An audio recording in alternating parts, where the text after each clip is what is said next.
Number 100. Asatarupa-Jataka. In guise of joy. This story was told by the master while at Quadnavana near the city of Kia about Suppavesa, a lay sister, who was daughter to King Koliya. For at that time, she, who had carried a child 7 years in her womb, was in the 7th day of her throes, and her pains were grievous. In spite of all her agony, she thought as follows: all enlightened is the blessed one who preaches the truth to the end that such suffering may cease. Righteous are the elect of the blessed one who so walk that such suffering may cease. Blessed is nirvana wherein such suffering cloth cease. These 3 thoughts were her consolation in her pangs. And she sent her husband to the Buddha to tell her state and bear a greeting for her. Her message was given to the Blessed One, who said, 408, May Suppavesa, daughter of the king of the Kaliyas, grow strong and well again, and bear a healthy child.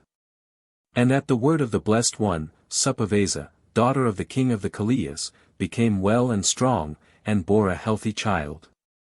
Finding on his return that his wife had been safely delivered, the husband marveled greatly at the exalted powers of the Buddha.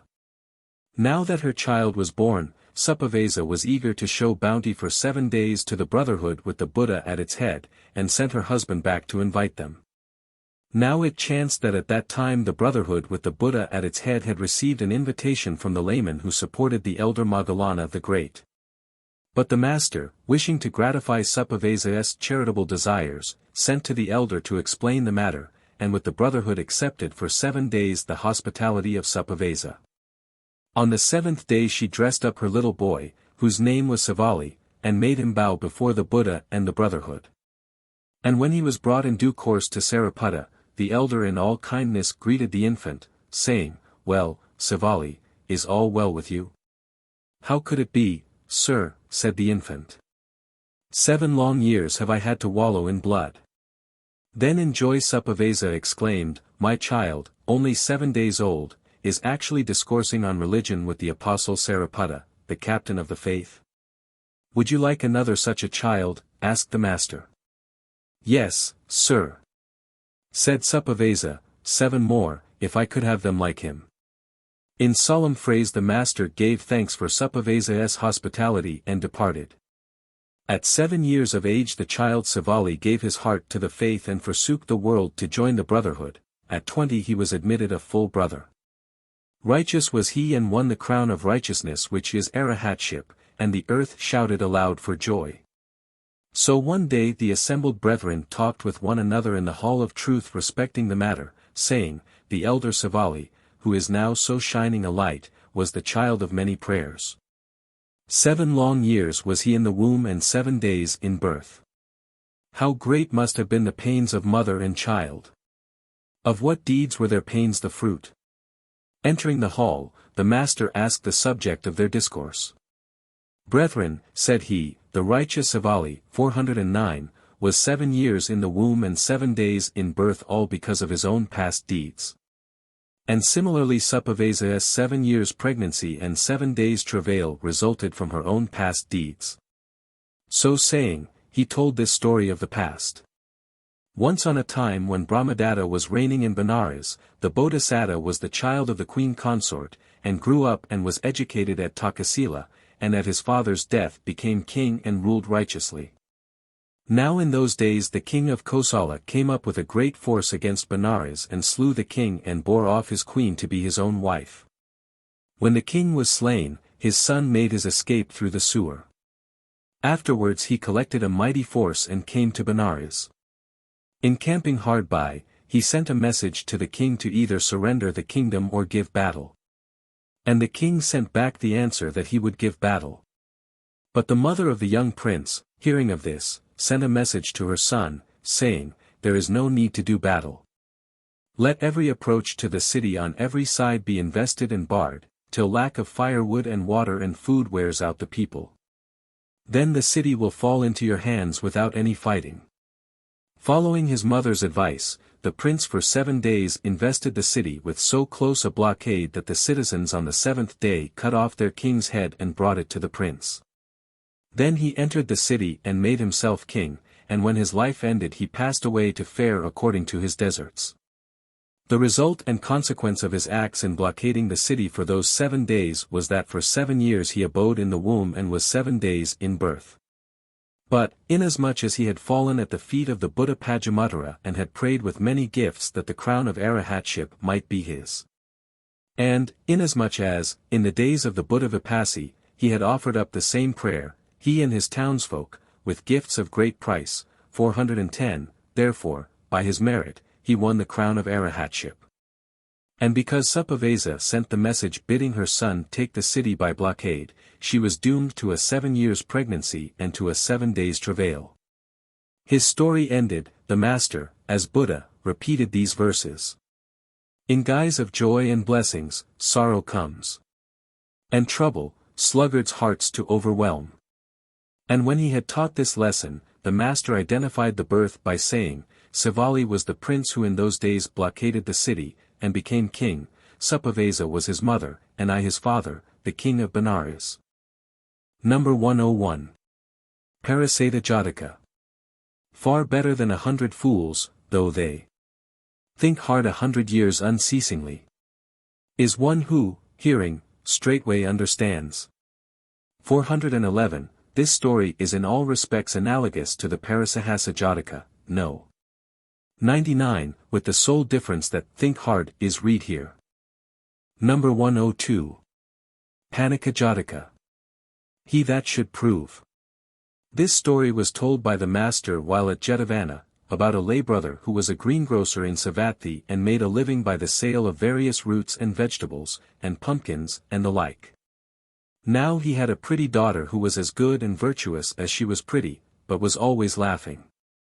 And when she was asked in marriage by a family of his own station in life, he thought, she ought to be married, but she's always laughing. And a bad girl married into a strange family is her parents' shame. I must find out for certain whether she is a good girl or not. So one day he made his daughter take a basket and come with him to the forest to gather herbs.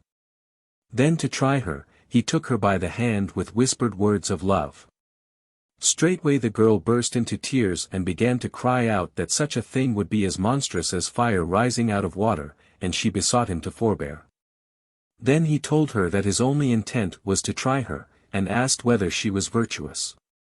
And she declared that she was and that she had never looked on any man with eyes of love. Calming her fears and taking her back home, he made a feast and gave her in marriage. Then feeling that he ought to go and pay his respects to the master, he took perfumes and garlands in his hand and went to Jetavana.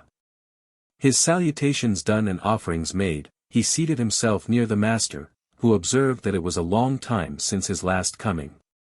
Then the man told the blessed one the whole story. She has always been a good girl, said the master. You have put her to the test now just as you did in days gone by. Then at the greengrocer's request he told this story of the past. Once on a time when Brahmadatta was reigning in Benares, 412, the Bodhisattva was a tree sprite in a forest. And a lay follower who was a greengrocer of Benares had just the same doubts of his daughter, and all fell out as in the introductory story.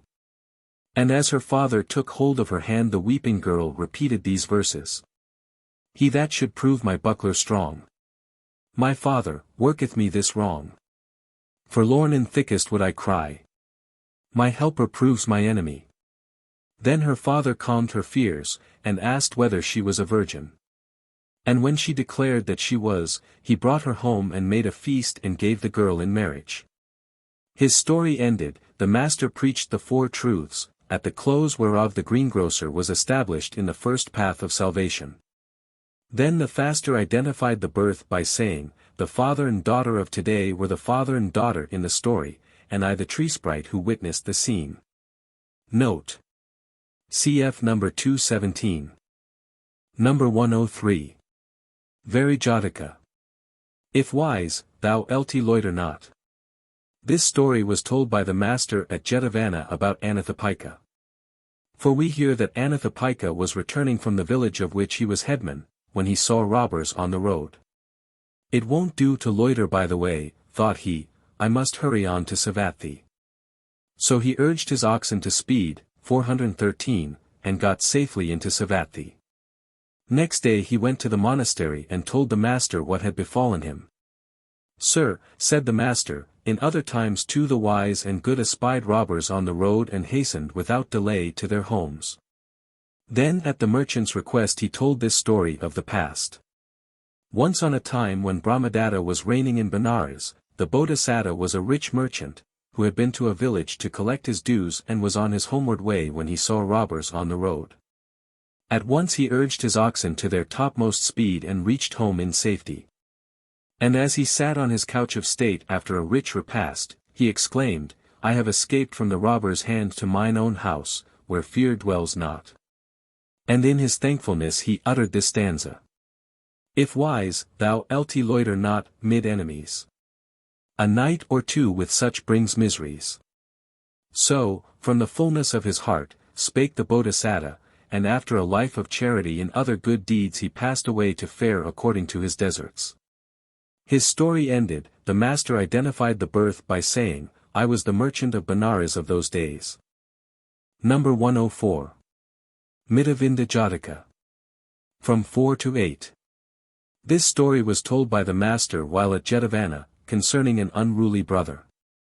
The incidents are the same as those in the previous story of Mittavindaka 160, but belong to the days of the Buddha Kassapa. 414. Now at that time one of the damned who had put on the circlet and was suffering the tortures of hell, asked the Bodhisattva, "Lord, what sin have I committed?" The Bodhisattva detailed the man's evil deeds to higher and uttered this stanza. From 4 to 8, to 16 thence, and so. To 32 insatiate greed doth go. Still pressing on till insatiety. Doth win the circlet's grinding misery 161. So saying he went back to the realm of Devas, but the other abode in hell till his sin had been purged from him. Then he passed thence to fare according to his deserts. His lesson ended, the master identified the birth by saying, "This unruly brother was then Mittavindaka and I the Deva." Number 105. Dubbalakattha-Jataka. Fearst thou the wind? This story was told by the master while at Jetavana, about a brother who lived in a perpetual state of nervous alarm. We learn that he came of a good family in Savatthi, and was led to give up the world by hearing the truth preached, and that he was always in fear of his life both by night and by day. The sough of the wind, the rustle of a fan, or the cry of bird or beast would inspire him with such abject terror that he would shriek and dash away. He never reflected that death was sure to come upon him. Though, had he practiced meditation on the certainty of death, he would not have feared it. 415, For only they that do not so meditate fear death. Now his constant fear of dying became known to the brethren, and one day they met in the hall of truth and fell to discussing his fearfulness and the propriety of every brother's taking death as a theme for meditation. Entering the hall, the master asked, and was told, what they were discussing. So he sent for that brother and asked him whether it was true he lived in fear of death. The brother confessed that he did. "Be not angry, brethren," said the master, "with this brother. The fear of death that fills his breast, now was no less strong in bygone times." So saying he told this story of the past. Once on a time when Brahmadatta was reigning in Benares, the Bodhisattva was a tree sprite near the Himalayas. And in those days the king put his state elephant in the elephant trainer's hands to be broken in to stand firm. And they tied the elephant up fast to a post, and with goads in their hands set about training the animal. Unable to bear the pain whilst he was being made to do their bidding, the elephant broke the post down, put the trainers to flight, and made off to the Himalayas. And the men, being unable to catch it, had to come back empty-handed. The elephant lived in the Himalayas in constant fear of death. A breath of wind sufficed to fill him with fear and to start him off at full speed, shaking his trunk to and fro. And it was with him as though he was still tied to the post to be trained. All happiness of mind and body gone, he wandered up and down in constant dread. Seeing this, the tree sprite stood in the fork of his tree and uttered this stanza. "Fearst thou the wind that ceaselessly the rotten boughs doth rend alway? Such fear will waste thee quite away." 416, such were the tree sprite's cheering words. And the elephant thenceforth feared no more. His lesson ended, the master taught the four truths, at the close whereof the brother entered the paths, and identified the birth by saying, this brother was the elephant of those days and I the tree sprite. Number 106. Udancani-Jataka. A happy life was mine. This story was told by the master while at Jetavana, about a temptation by a fat girl. The incident will be related in the Kulanaradaka-Sapa-Jataka 162 in the 13th book. On asking the brother, the master was told that it was true he was in love, and in love with the fat girl. Brother, said the master, she is leading you astray. So too in times gone by she led you into evil, and you were only restored to happiness by the wise and good of those days. So saying, he told this story of the past. Once on a time when Brahmadatta was reigning in Benares, those things came to pass which will be told in the Kulanaradaka-Sapa-Jataka. But on this occasion the Bodhisattva at evening came with fruits to the hermitage, and, opening the door, said to his son, every other day you brought wood and victuals, and lit a fire. Why have you not done any of these things today, but sit sadly here pining away? Father, said the young man, while you were away gathering fruits, there came a woman who tried to lure me away with blandishments. But I would not go with her till I had your leave, and so left her sitting waiting for me. And now my wish is to depart. Finding that the young man was too much in love to be able to give her up, the Bodhisattva bade him go, saying, but when she wants meat, 417, or fish or ghee or salt or ride or any such thing to eat, and sends you hurrying to and fro on her errands. Then remember this hermitage and flee away back to me. So the other went off with the woman to the haunts of men, and when he was come to her house, she made him run about to fetch every single thing she wanted. I might just as well be her slave as this, thought he, and promptly ran away back to his father, and saluting him, stood and repeated this stanza. A happy life was mine till that fell she. That worrying, tiresome pitcher styled my wife. Set me to run the errands of her whims. And the Bodhisattva commended the young man, and exhorted him to kindliness and mercy, setting forth the four forms of right feeling towards men and the modes of ensuring insight. Nor was it long before the young man won the knowledges and attainments, and attained to right feeling towards his fellow creatures, and with his father was reborn into the Brahma realm. His lesson ended, and the four truths preached, at the close whereof that brother entered the first path, the master identified the birth by saying, the fat girl of today was also the fat girl of those days, this yoking brother was the son. And I the father of those days. Number 107. Salittaka-Jataka. 418, Prize Skill. This story was told by the master while at Jetavana, about a brother who threw and hit a swan. We are told that this brother, who came of a good family in Savatthi, had acquired great skill in hitting things with stones. And that hearing the truth preached one day he gave his heart to it and, giving up the world, was admitted to full brotherhood. But neither in study nor practice did he excel as a brother. One day, with a youthful brother, he went to the river Assaravati 163, and was standing on the hank after bathing, when he saw two white swans flying by. Said he to the younger brother, I'll hit the hinder swan in the eye and bring it down. Bring it down indeed, said the other, you can't hit it. Just you wait a moment. I'll hit it on the eye this side through the eye on the other. Oh, nonsense. Very well, you wait and see. Then he took a three-cornered stone in his hand and flung it after the swan. Whiz went the stone through the air and the swan, suspecting danger, stopped to listen. At once the brother seized a smooth round stone and as the resting swan was looking in another direction hit it full in the eye, so that the stone went in at one eye and came out at the other. And with a loud scream the swan fell to the ground at their feet. That is a highly improper action, said the other brother, and brought him before the master, with an account of what had happened. After rebuking the brother, the master said, the same skill was his, brethren, in past times as now. And he told this story of the past. Once on a time when Brahmadatta was reigning in Benares, the Bodhisattva was one of the king's courtiers. And the royal chaplain of those days was so talkative and long-winded that, when he once started, no one else could get a word in. So the king cast about for someone to cut the chaplain short, and looked high and low for such an one. Now at that time there was a cripple in Benares who was a wonderful marksman with stones, and the boys used to put him on a little cart and, 419, draw him to the gates of Benares, where there is a large branching banyan tree covered with leaves. There they would gather round and give him halfpence, saying, "Make an elephant," or "Make a horse." And the cripple would throw stone after stone till he had cut the foliage into the shapes asked for. And the ground was covered with fallen leaves. On his way to his pleasaunce the king came to the spot, and all the boys scampered off in fear of the king, leaving the cripple there helpless. At the sight of the litter of leaves the king asked, as he rode by in his chariot, who had cut the leaves off.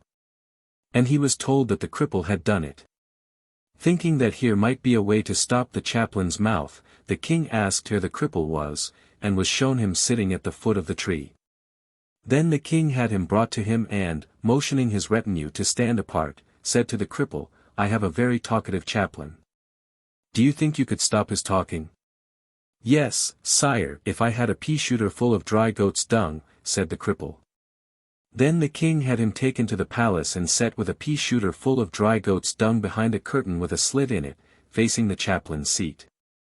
When the Brahmin came to wait upon the king and was seated on the seat prepared for him, His Majesty started a conversation. And the chaplain forthwith monopolized the conversation, and no one else could get a word in. Hereon the cripple shot the pellets of goat's dung one by one, like flies, through the slit in the curtain right into the chaplain's gullet. And the Brahmin swallowed the pellets down as they came, like so much oil, till all had disappeared. When the whole pea-shooter full of pellets was lodged in the chaplain's stomach, they swelled to the size of half a peck. And the king, knowing they were all gone, addressed the Brahmin in these words, "Reverend sir, so talkative are you, that you have swallowed down a pea-shooter full of goat's dung without noticing it. That's about as much as you will be able to take at a sitting. Now go home and take a dose of panic seed and water by way of emetic, and put yourself right again." From that day, 420, the chaplain kept his mouth shut and sat as silent during conversation as though his lips were sealed. "Well, my ears are indebted to the cripple for this relief," said the king, and bestowed on him 4 villages, one in the north, one in the south, one in the west, and one in the east, producing 100,000 a year. The Bodhisattva drew near to the king and said, "In this world, sire, skill should be cultivated by the wise. Mere skill in aiming has brought this cripple all this prosperity." So saying he uttered this stanza. "Prize skill, and note the marksman lame. 4 villages reward his aim." His lesson ended, the master identified the birth by saying, "This brother was the cripple of those days, Ananda the king, and I the wise courtier." Number 108. Bahiya-Jataka. Learn thou betimes. This story was told by the master, while he was dwelling in the gabled chamber at the great grove near Visali, about a Lichavi, a pious prince who had embraced the truth. He had invited the brotherhood with the Buddha at their head to his house, and there had shown great bounty towards them. Now his wife was a very fat woman, almost bloated in appearance, and she was badly dressed. Thanking the king for his hospitality, the master returned to the monastery and, after a discourse to the brethren, retired to his perfumed chamber. Assembled in the hall of truth, the brethren expressed their surprise that a man like this Lichavi prince should have such a fat badly dressed woman for his wife, and be so fond of her. Entering the hall and hearing what they were discussing, the master said, "Brethren, as now, so in former times he was fond of a fat woman." Then, at their request, he told this story of the past. 421, once on a time when Brahmadatta was reigning in Benares, the Bodhisattva was one of his courtiers. And a fat and badly dressed country woman, who worked for hire, was passing near the courtyard of the palace, when pressing need for an occasion came upon her. Bending down with her raiment decently gathered round her, she accomplished her purpose, and was erect again in a trice. The king chanced to be looking out on to the courtyard through a window at the time and saw this. Thought he, a woman who could manage this with so much decency must enjoy good health. She would be sure to be cleanly in her house, and a son born into a cleanly house would be sure to grow up cleanly and virtuous. I will make her my queen consort. And accordingly the king, first assuring himself that she was not another's, sent for her and made her his queen. And she became very near and dear to him. Not long afterwards a son was born, and this son became an universal monarch. Observing her fortunes, the Bodhisattva took occasion to say to the king, Sire, why should not care be taken duly to fulfill all proper observances? When this excellent woman by her modesty and decency in relieving nature won your majesty's favor and rose to such fortune. And he went on to utter this stanza. Learn thou betimes, though headstrong folk there be. The rustic pleased the king by modesty. Thus did the great being commend the virtues of those who devoted themselves to the study of proper observances. 422, his story ended, the master identified the birth by saying, the husband and wife of today were also the husband and wife of those times, and I the wise courtier. Number 109. Kundakapuva-Jataka. As fares his worshipper. This story was told by the master when at Savatthi, about a very poor man. Now at Savatthi the brotherhood with the Buddha at their head used to be entertained now by a single family, now by 3 or 4 families together. Or a body of people or a whole street would club together, or sometimes the whole city entertained them. But on the occasion now in question it was a street that was skewing the hospitality. And the inhabitants had arranged to provide rice gruel followed by cakes. Now in that street there lived a very poor man, a hired laborer, who could not see how he could give the gruel, but resolved to give cakes. And he scraped out the red powder from empty husks and kneaded it with water into a round cake. This cake he wrapped in a leaf of swallowwort, and baked it in the embers. When it was done, he made up his mind that none but the Buddha should have it, and accordingly took his stand immediately by the master. No sooner had the word been given to offer cakes, than he stepped forward quicker than anyone else and put his cake in the master's alms bowl. And the master declined all other cakes offered him and ate the poor man's cake.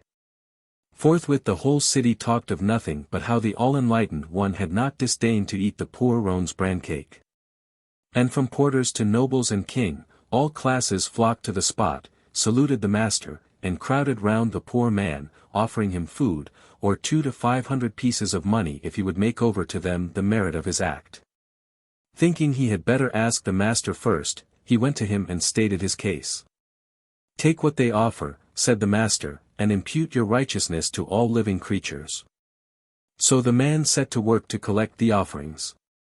Some gave twice as much as others, some 4 times as much, others 8 times as much, and so on, till 9 crores of gold were contributed. Returning thanks for the hospitality, the master went back to the monastery and after instructing the brethren and imparting his blessed teaching to them, retired to his perfumed chamber. In the evening the king sent for the poor man, and created him Lord Treasurer. Assembling in the hall of truth the brethren spoke together of how the master, not disdaining the poor man's bran cake, had eaten it as though it were ambrosia. And how the poor man had been enriched, 423, and made Lord Treasurer to his great good fortune. And when the master entered the hall and heard what they were talking of, he said, Brethren, this is not the first time that I have not disdained to eat that poor man's cake of bran. I did the same when I was a tree sprite, and then too was the means of his being made Lord Treasurer. So saying he told this story of the past. Once on a time when Brahmadatta was reigning in Benares, the Bodhisattva was a tree sprite dwelling in a castor oil plant. And the villagers of those days were superstitious about gods. A festival came round and the villagers offered sacrifices to their respective tree sprites. Seeing this, a poor man shewed worship to the castor oil tree. All the others had come with garlands, odors, perfumes, and cakes. But the poor man had only a cake of husk powder and water in a coconut shell for his tree. Standing before it, he thought within himself, Tree sprites are used to heavenly food, and my tree sprite will not eat this cake of husk powder. Why then should I lose it outright? I will eat it myself. And he turned to go away, when the Bodhisattva from the fork of his tree exclaimed, "My good man, if you were a great lord you would bring me dainty manchets. But as you are a poor man, what shall I have to eat if not that cake? Rob me not of my portion." And he uttered this stanza. As fares his worshipper, a sprite must fare. Bring me the cake, nor rob me of my share. Then the man turned again, and, seeing the Bodhisattva, offered up his sacrifice. The Bodhisattva fed on the savor and said, "Why do you worship me? I am a poor man, my lord, and I worship you to be eased of my poverty." 424, have no more care for that. You have sacrificed to one who is grateful and mindful of kindly deeds. Round this tree, neck to neck, are buried pots of treasure. Go tell the king, and take the treasure away in wagons to the king's courtyard. There pile it in a heap, and the king shall be so well pleased that he will make you Lord Treasurer. So saying, the Bodhisattva vanished from sight. The man did as he was bidden, and the king made him Lord Treasurer. Thus did the poor man by aid of the Bodhisattva come to great fortune, and when he died, he passed away to fare according to his deserts. His lesson ended, the master identified the birth by saying, "The poor man of today was also the poor man of those times, and I the tree sprite who dwelt in the castor oil tree." Number 110. Sabbasamharaka-Panha. There is no all-embracing. This all-embracing question will be set out at length in the Amba-Jataka 164. This is the end of the all-embracing question. Number 111. Gadrabha-Panha. Thou think'st thyself a swan. This question as to the ass will also be set out at length in the Amba-Jataka. This is the end of the question as to the ass. Number 112. Amaradevi-Panha. Cakes and gruel. This question too will be found in the same Jataka. This is the end of the question of Queen Amara 165. Number 113. Sigala-Jataka. The drunken jackal. This story was told by the master while at the bamboo grove, about Devdatta. The brethren had assembled, 425, in the hall of truth and were telling how Devdatta had gone to Gayasisa with 500 followers, whom he was leading into error by declaring that the truth was manifest in him, and not in the ascetic Gautama. And how by his lies he was breaking up the brotherhood, and how he kept 2 fast days a week. And as they sate there talking of the wickedness of Devdatta, the master entered and was told the subject of their conversation. "Brethren," said he, "Devdatta was as great a liar in past times as he is now." So saying, he told this story of the past. Once on a time when Brahmadatta was reigning in Benares, the Bodhisattva was born a tree sprite in a cemetery grove. In those days a festival was proclaimed in Benares, and the people resolved to sacrifice to the ogres. So they strewed fish and meat about courtyards, and streets, and other places, and set out great pots of strong drink. At midnight a jackal came into the town by the sewer, and regaled himself on the meat and liquor. Crawling into some bushes, he was fast asleep when morning dawned. Waking up and seeing it was broad daylight, he knew that he could not make his way back at that hour with safety. So he lay down quietly near the roadside where he could not be seen, till at last he saw a solitary Brahmin on his way to rinse his mouth in the tank. Then the jackal thought to himself, "Brahmins are a greedy lot. I must so play on his greediness as to get him to carry me out of the city in his waistcloth under his outer robe." So, with a human voice, he cried, "Brahmin." "Who calls me?" said the Brahmin, turning round. "I, Brahmin." "What for?" "I have 200 gold pieces, Brahmin, and if you will hide me in your waistcloth under your outer robe and so get me out of the city without my being seen, you shall have them all." Closing with the offer, the greedy Brahmin hid the jackal and carried the beast a little way out of the city. "What place is this, Brahmin?" said the jackal. "Oh, it's such and such a place," said the Brahmin. "Go on a bit further," said the jackal and kept urging the Brahmin on always a little further, till at last the cremation park was reached. 426, "Put me down here," said the jackal, and the Brahmin did so. "Spread your robe out on the ground, Brahmin." And the greedy Brahmin did so. And now dig up this tree by the roots, said he, and while the Brahmin was at work he walked on to the robe, and dunged and staled on it in 5 places, the 4 corners and the middle. This done, he made off into the wood.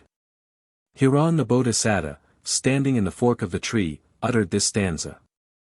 The drunken jackal, Brahmin, cheats thy trust. Thou find not here 100 cowrie shells. Far less thy quest, 200 coins of gold.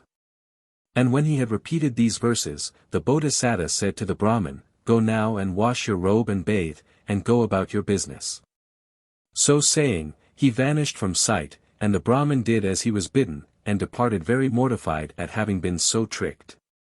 His lesson ended, the master identified the birth by saying, Devdatta was the jackal of those days, and I the tree sprite.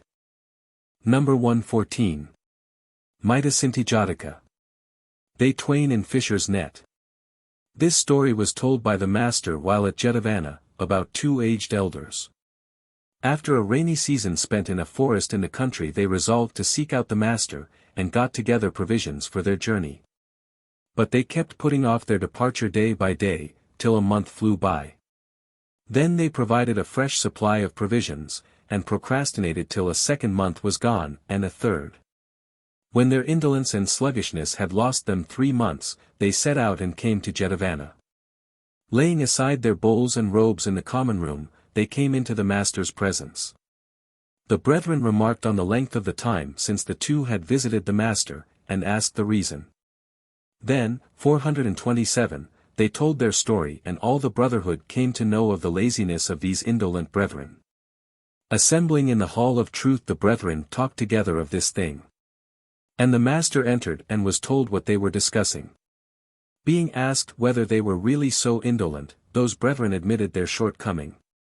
Brethren, said he, in former times, no less than now, they were indolent and loath to leave their abode.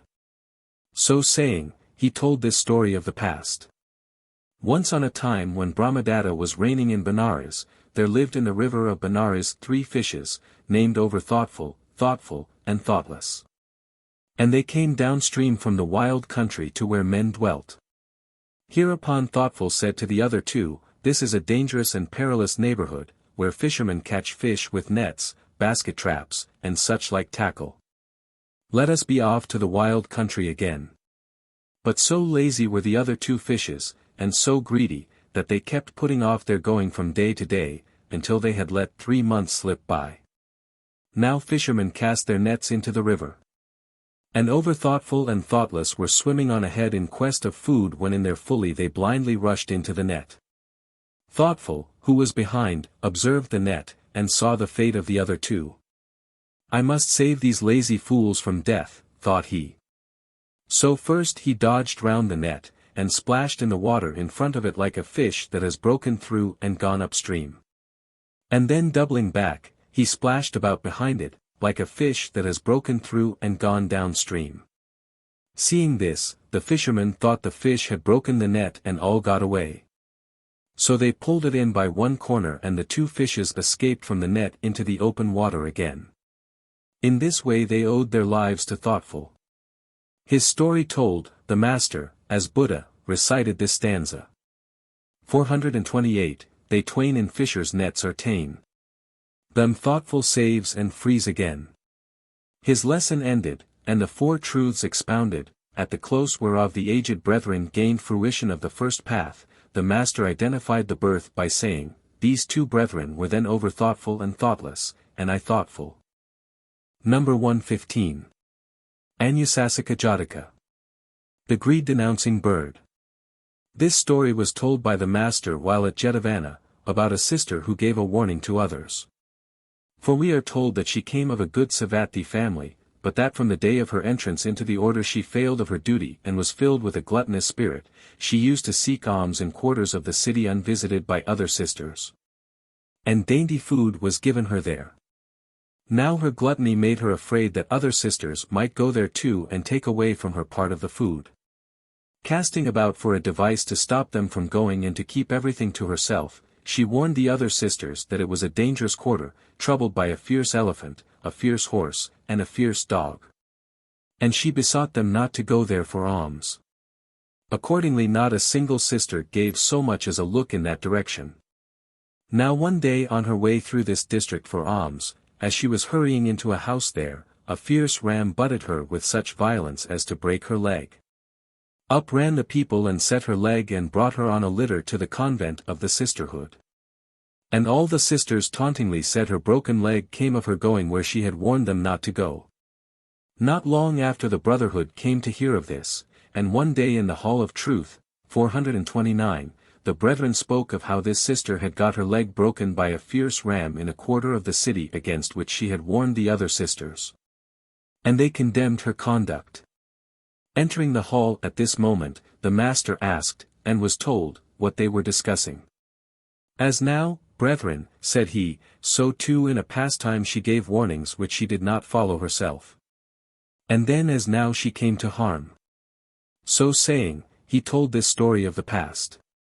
Once on a time when Brahmadatta was reigning in Benares, the Bodhisattva was born a bird, and growing up became king of the birds and came to the Himalayas with thousands of birds in his train. During their stay in that place, a certain fierce bird used to go in quest of food along a highway where she found rice, beans, and other grain dropped by passing wagons.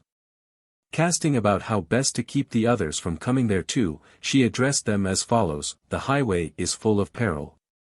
Along it go elephants and horses, wagons drawn by fierce oxen, and such like dangerous things. And as it is impossible to take wing on the instant, don't go there at all. And because of her warning, the other birds dubbed her Warner. Now one day when she was feeding along the highway she heard the sound of a carriage coming swiftly along the road, and turned her head to look at it. Oh, it's quite a long way off, thought she, and went on as before. Up swift as the wind came the carriage, and before she could rise, the wheel had crushed her and whirled on its way. At the muster, the king marked her absence and ordered search to be made for her. And at last she was found cut in two on the highway, and the news was brought to the king. Through not following her own caution to the other birds she has been cut in two, said he, and uttered this stanza. The greed-denouncing bird, to greed a prey. The chariot wheels leave mangled on the way.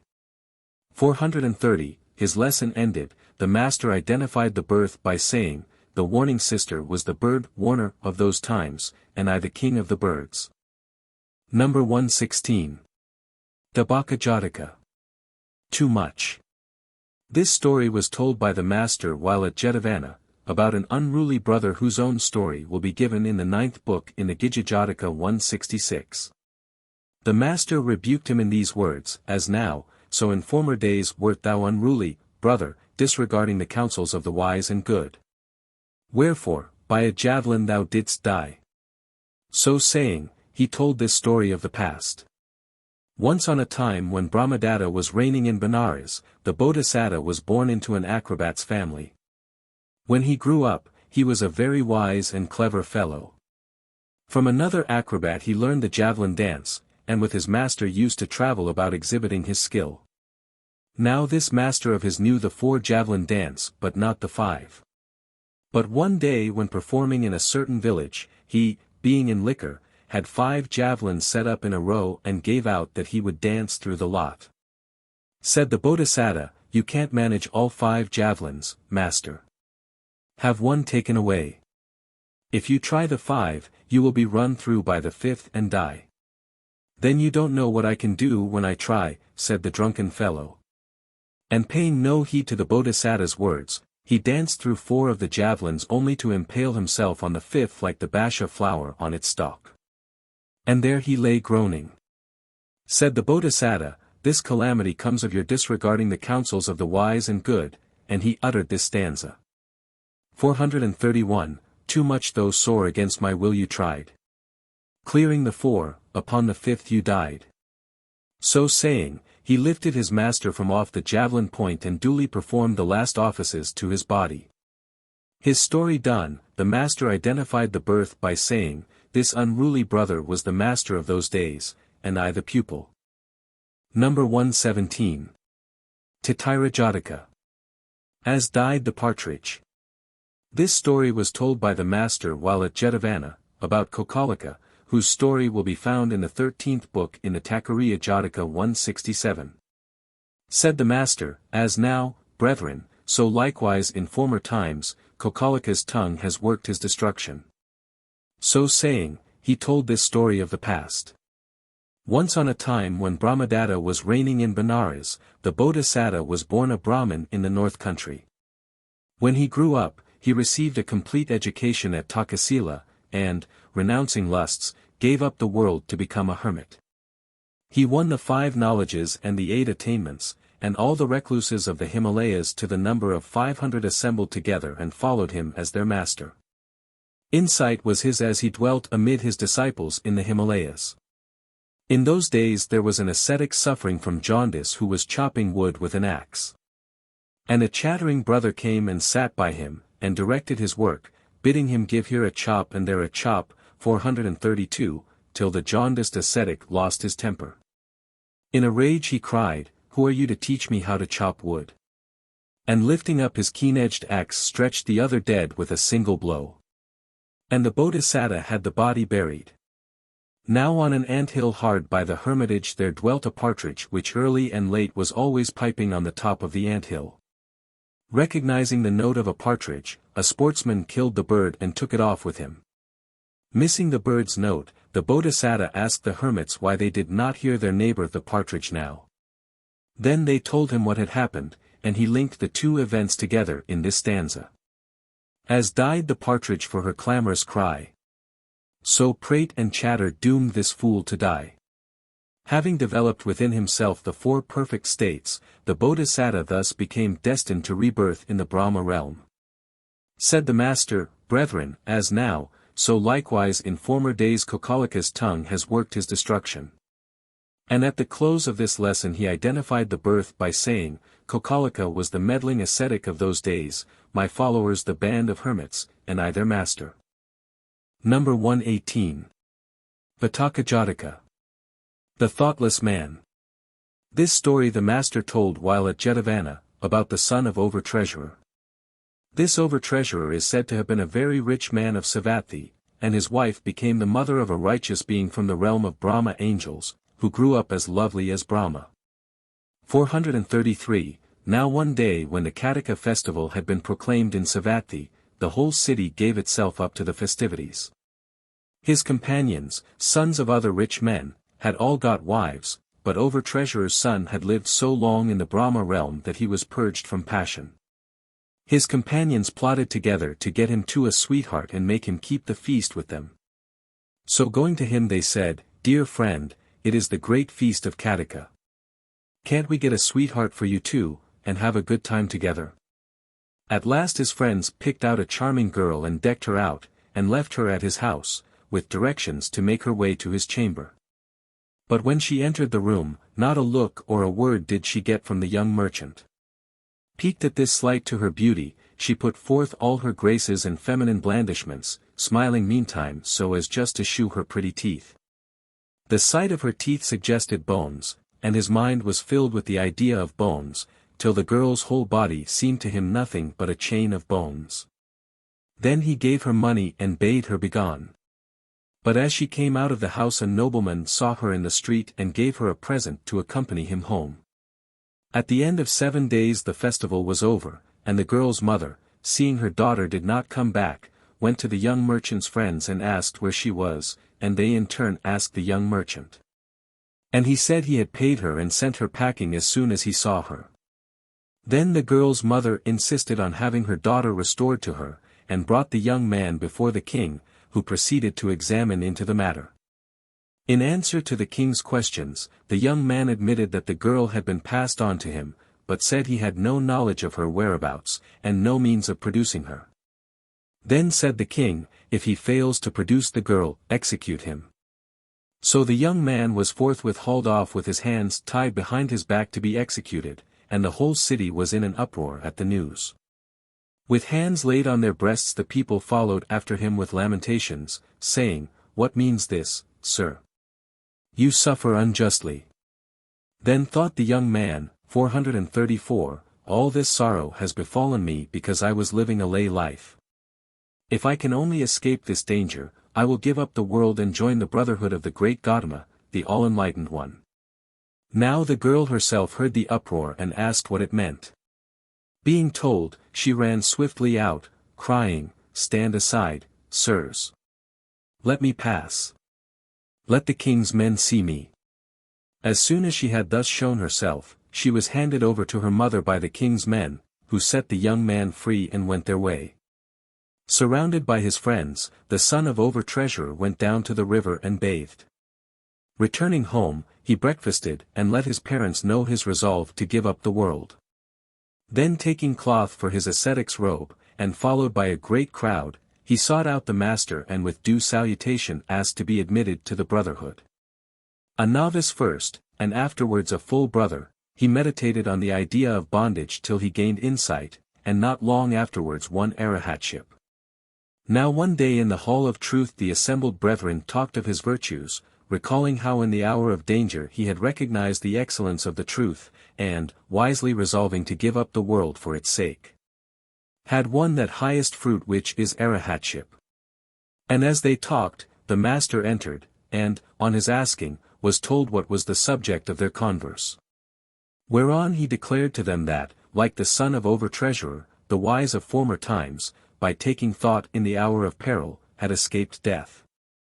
So saying, he told this story of the past. Once on a time when Brahmadatta was reigning in Inares, the Bodhisattva by change of existence was born a quail.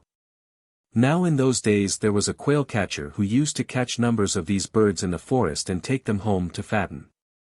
When they were fat, he used to sell them to people and so make a living. And one day he caught the Bodhisattva and brought him home with a number of other quails. Thought the Bodhisattva to himself, if I take the food and drink he gives me, I shall be sold, whilst if I don't eat it, I shall get so thin, that people will notice it and pass me over, with the result that I shall be safe. This, then, is what I must do. So he fasted and fasted till he got so thin that he was nothing but skin and bone, and not a soul would have him at any price. Having disposed, 435, of every one of his birds except the Bodhisattva, the bird-catcher took the Bodhisattva out of the cage and laid him on the palms of his hand to see what ailed the bird. Watching when the man was off his guard, the Bodhisattva spread his wings and flew off to the forest. Seeing him return, the other quails asked what had become of him so long, and where he had been. Then he told them he had been caught by a fowler, and, being asked how he had escaped, replied, that it was by a device he had thought of, namely, not to take either the food or the drink which the fowler supplied. So saying, he uttered this stanza. The thoughtless man no profit reaps, but see thought's fruit in me, from death and bondage free. In this manner did the Bodhisattva speak of what he had done. His lesson ended, the master identified the birth by saying, I was the quail that escaped death in those days. Number 119. Akalaravi-Jataka. No parents trained. This story was told by the master while at Jetavana, about a brother who used to be noisy at wrong seasons. He is said to have come of a good Savatthi family and to have given up the world for the truth, but to have neglected his duties and despised instruction. He never took count of the hours for duties, for ministry, or for reciting the texts. Throughout the 3 watches of the night, as well as the hours of waking, he was never quiet, so that the other brethren could not get a wink of sleep. Accordingly, the brethren in the hall of truth censured his conduct. Entering the hall and learning on inquiry what they were talking about, the master said, Brethren, as now, so in past times, this brother was noisy out of season, and for his unseasonable conduct was strangled. So saying he told this story of the past. 436.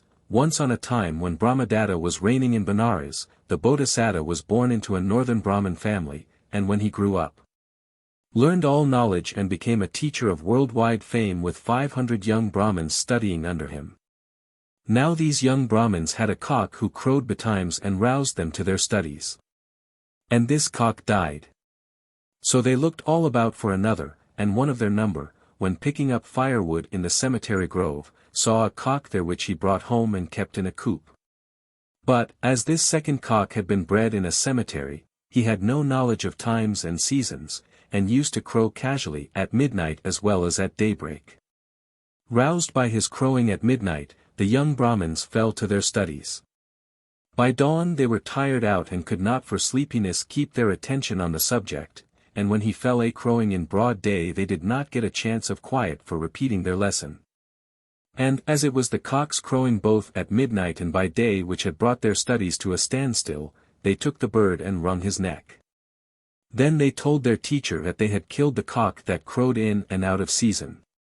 Said their teacher, for their edification, it was his bad bringing up that brought this cock to his end. So saying, he uttered this stanza. No parents trained, no teacher taught this bird. Both in and out of season was he heard. Such was the Bodhisattva's teaching on the matter, and when he had lived his allotted time on earth, he passed away to fare according to his deserts. His lesson ended, the master identified the birth as follows: this brother was the cock of those times, who did not know when not to crow, my disciples were the young Brahmins, and I their teacher. Number 120. Bandhanamokkha-Jataka. 437. Whilst Folly's speech, this story was told by the master while at Jetavana, about the Brahmin girl Sinka, whose history will be given in the 12th book in the Mittavinda-Jataka 168. On this occasion the master said, Brethren, this is not the first time Sinka has laid false accusations against me. She did the like in other times. So saying he told this story of the past. Once on a time when Brahmadatta was reigning in Benares, the Bodhisattva was born into the chaplain's family, and on his father's death succeeded to the chaplaincy. Now the king promised to grant whatsoever boon his queen should ask of him, and she said, The boon I ask is an easy one, henceforth you must not look on any other woman with eyes of love. At first he refused, but, wearied by her unceasing importunity, was obliged to give way at last. And from that day forward he never cast a glance of love at any one of his 16,000 Nach girls. Now a disturbance arose on the borders of his kingdom, and after 2 or 3 engagements with the robbers, the troops there sent a letter to the king saying that they were unable to carry the matter through. Then the king was anxious to go in person and assembled a mighty host. And he said to his wife, Dear one, I go to the frontier, where battles will rage ending in victory or defeat. The camp is no place for a woman, and you must stay behind here. I can't stop if you go, my lord, said she. But finding the king firm in his decision she made the following request instead: every league, send a messenger to inquire how I fare. And the king promised to do so. Accordingly, when he marched out with his host, leaving the Bodhisattva in the city, the king sent back a messenger at the end of every league to let the queen know how he was, and to find out how she fared. Of each man as he came she asked what brought him back. And on receiving the answer that he was come to learn how she fared, the queen beckoned the messenger to her and sinned with him. Now the king journeyed 32 leagues and sent 32 messengers, 438, and the queen sinned with them all. And when he had pacified the frontier, to the great joy of the inhabitants, he started on his homeward journey, dispatching a second series of 32 messengers. And the queen misbehaved with each one of these, as before. Halting his victorious army near the city, the king sent a letter to the Bodhisattva to prepare the city for his entry. The preparations in the city were done, and the Bodhisattva was preparing the palace for the king's arrival, when he came to the queen's apartments. The sight of his great beauty so moved the queen that she called to him to satisfy her lust. But the Bodhisattva pleaded with her, urging the king's honor, and protesting that he shrank from all sin and would not do as she wished. No thoughts of the king frightened 64 of the king's messengers, said she. And will you for the king's sake fear to do my will? Said the Bodhisattva, had these messengers thought with me, they would not have acted thus. As for me that know the right, I will not commit this sin. Don't talk nonsense, said she. If you refuse, I will have your head chopped off. So be it. Cut off my head in this or in 100,000 existences, yet will I not do your bidding. All right, I will see, said the queen menacingly. And retiring to her chamber, she scratched herself, put oil on her limbs, clad herself in dirty clothes and feigned to be ill. Then she sent for her slaves and bade them tell the king, when he should ask after her, that she was ill. Meantime the Bodhisattva had gone to meet the king, who, after marching round the city in solemn procession, entered his palace. Not seeing the queen, he asked where she was, and was told that she was ill. Entering the royal bedchamber, the king caressed the queen and asked what ailed her. She was silent. But when the king asked the third time, she looked at him and said, "Though my lord the king still lives, yet poor women like me have to own a master." "What do you mean?" "The chaplain whom you left to watch over the city came here on pretense of seeing after the palace, and because I would not yield to his will, 439, he beat me to his heart's content and went off." Then the king fumed with rage, like the crackling of salt or sugar in the fire, and he rushed from the chamber. Calling his servants, he bade them bind the chaplain with his hands behind him, like one condemned to death, and cut off his head at the place of execution. So away they hurried and bound the Bodhisattva. And the drum was beaten to announce the execution. Thought the Bodhisattva, doubtless that wicked queen has already poisoned the king's mind against me, and now must I save myself from this peril. So he said to his captors, "Bring me into the king's presence before you slay me." "Why so?" said they. "Because, as the king's servant, I have toiled greatly on the king's business, and know where great treasures are hidden which I have discovered. If I am not brought before the king, all this wealth will be lost. So lead me to him, and then do your duty." Accordingly, they brought him before the king, who asked why reverence had not restrained him from such wickedness. "Sire," answered the Bodhisattva, "I was born a Brahmin, and have never taken the life so much as of an emmet or ant.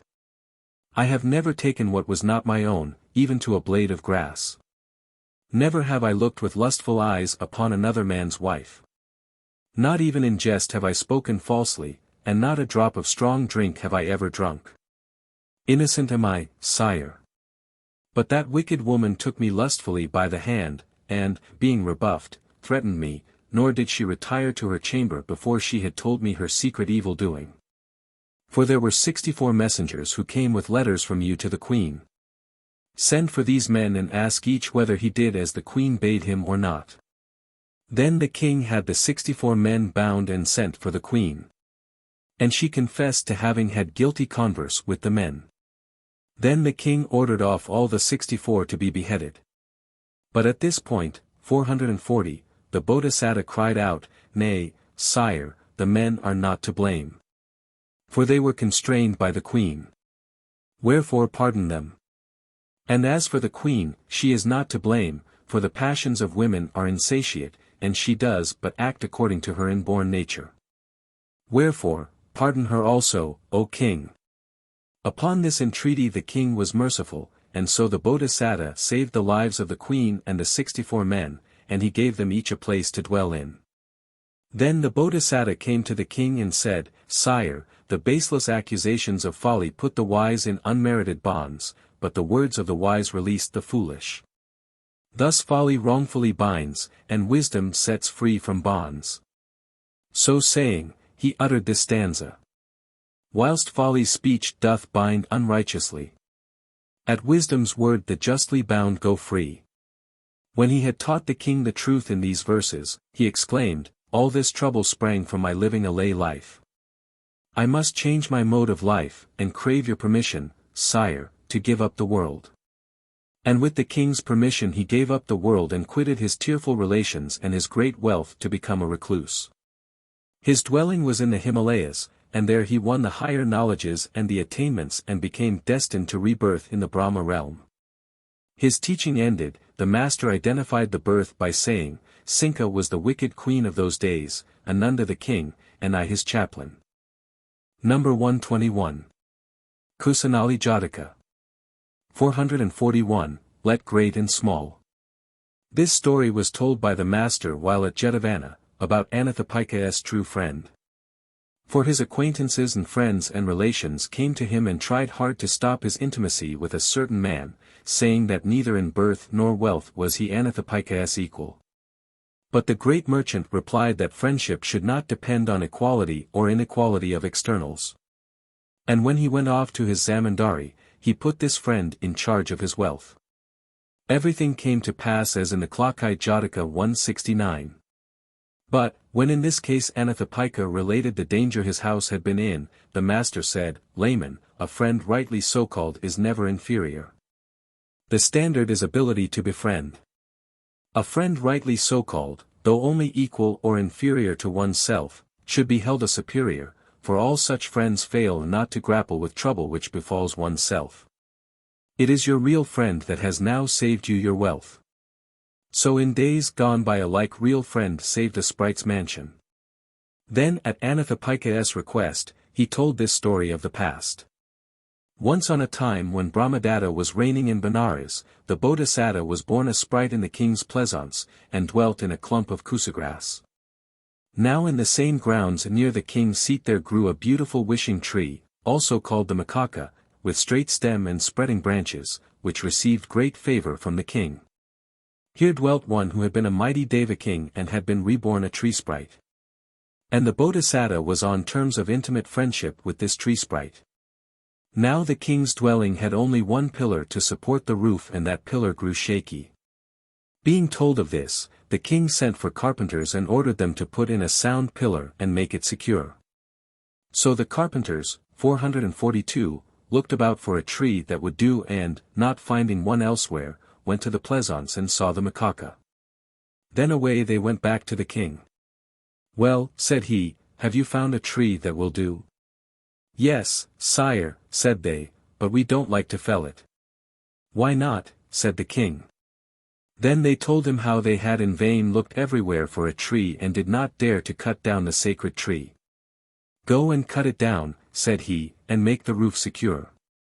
I will look out for another tree." So they went away. And they took a sacrifice to the pleasaunce and offered it to the tree, saying among themselves that they would come and cut it down next day. Hearing their words, the tree sprite knew that her home would be destroyed on the morrow, and burst into tears as she clasped her children to her breast, not knowing whither to fly with them.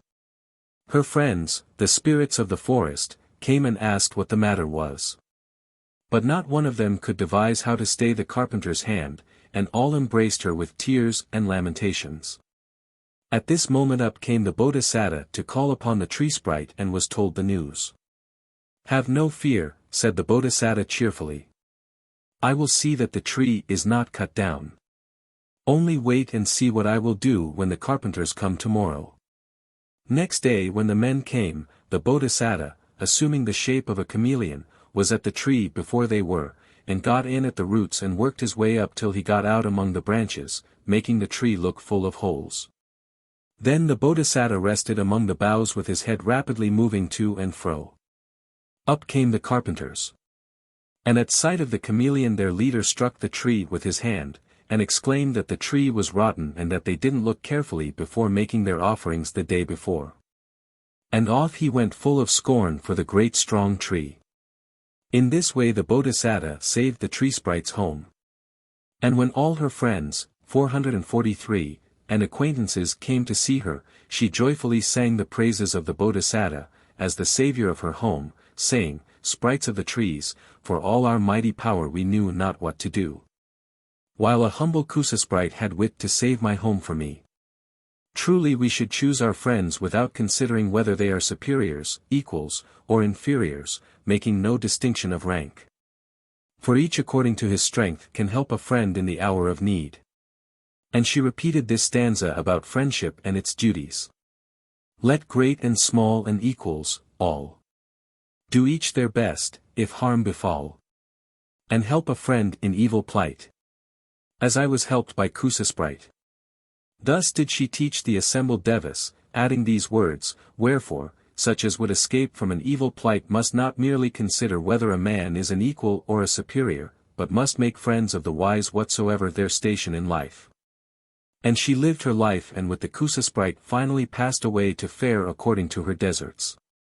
His lesson ended, the master identified the birth by saying, "Ananda was then the tree sprite, and I the Kusa sprite." Number 122. Dummedha-Jataka. 444, Exalted station breeds a fool great woe. This story was told by the master while at the bamboo grove, about Devdatta. For the brethren had met together in the Hall of Truth, and were talking of how the sight of the Buddha's perfections and all the distinctive signs of Buddhahood 170 maddened Devdatta. And how in his jealousy he could not bear to hear the praises of the Buddha's utter wisdom. Entering the hall, the master asked what was the subject of their converse. And when they told him, he said, Brethren, as now, so in former times Devdatta was maddened by hearing my praises. So saying, he told this story of the past. Once on a time when King Magadha was ruling in Rajagaha in Magadha, the Bodhisattva was born an elephant. He was white all over and graced with all the beauty of form described above 171. And because of his beauty the king made him his state elephant. One festal day the king adorned the city like a city of the Devas and, mounted on the elephant in all its trappings, made a solemn procession round the city attended by a great retinue. And all along the route the people were moved by the sight of that peerless elephant to exclaim, "Oh, what a stately gait! What proportions! What beauty! What grace! Such a white elephant is worthy of an universal monarch." All this praise of his elephant awoke the king's jealousy and he resolved to have it cast over a precipice and killed. So he summoned the mahout and asked whether he called that a trained elephant. "Indeed he is well trained, sire," said the mahout. "No, he is very badly trained."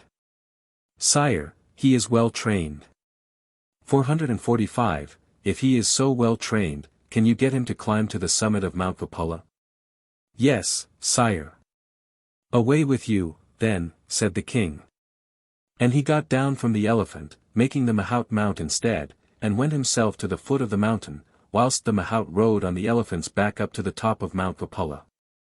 The king with his courtiers also climbed the mountain, and had the elephant halted at the brink of a precipice. "Now," said he to the man, "if he is so well trained as you say, make him stand on 3 legs." And the mahout on the elephant's back just touched the animal with his goad by way of sign and called to him, "Hi! My beauty, stand on 3 legs." "Now make him stand on his 2 forelegs," said the king. And the great being raised his hind legs and stood on his forelegs alone. "Now on the hind legs," said the king, and the obedient elephant raised his forelegs till he stood on his hind legs alone. "Now on 1 leg," said the king, and the elephant stood on 1 leg. Seeing that the elephant did not fall over the precipice, the king cried, "Now if you can, make him stand in the air." Then thought the mahout to himself, "All India cannot shew the match of this elephant for excellence of training. Surely the king must want to make him tumble over the precipice and meet his death." So he whispered in the elephant's ear, "My son, the king wants you to fall over and get killed. He is not worthy of you. If you have power to journey through the air, rise up with me upon your back and fly through the air to Benares." And the great being, endowed as he was with the marvelous powers which flow from merit, straightway rose up into the air. Then said the mahout, "Sire, this elephant, possessed as he is with the marvelous powers which flow from merit, is too good for such a worthless fool as you. None but a wise and good king is worthy to be his master.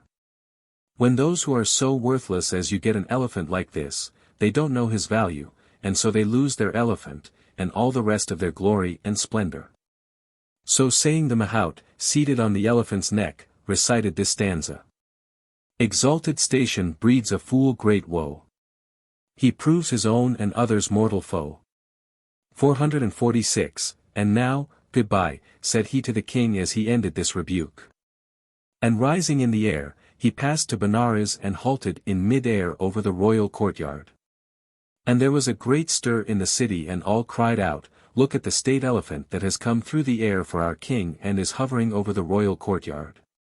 And with all haste the news was conveyed to the king too, who came out and said, "If your coming is for my behoof, alight on the earth."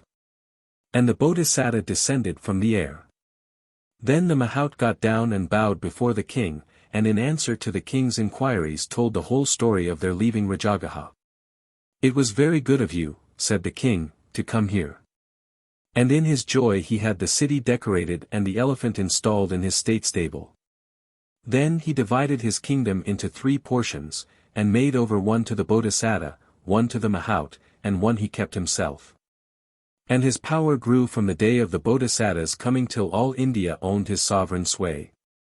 As Emperor of India, he was charitable and did other good works till he passed away to fare according to his deserts. His lesson ended, the master identified the birth by saying, Devdatta was in those days the king of Magadha, Sariputta the king of Benares, Ananda the mahout, and I the elephant. Note. Cf. Milinda-Panha, 201. Number 123. Nangalisa-Jataka. For universal application. This story was told by the master while at Jetavana, about the elder Ludhiai who is said to have had a knack of always saying the wrong thing. He never knew the proper occasion for the several teachings. For instance, if it was a festival, he would croak out the gloomy text 172, without the walls they lurk, and where four crossroads meet.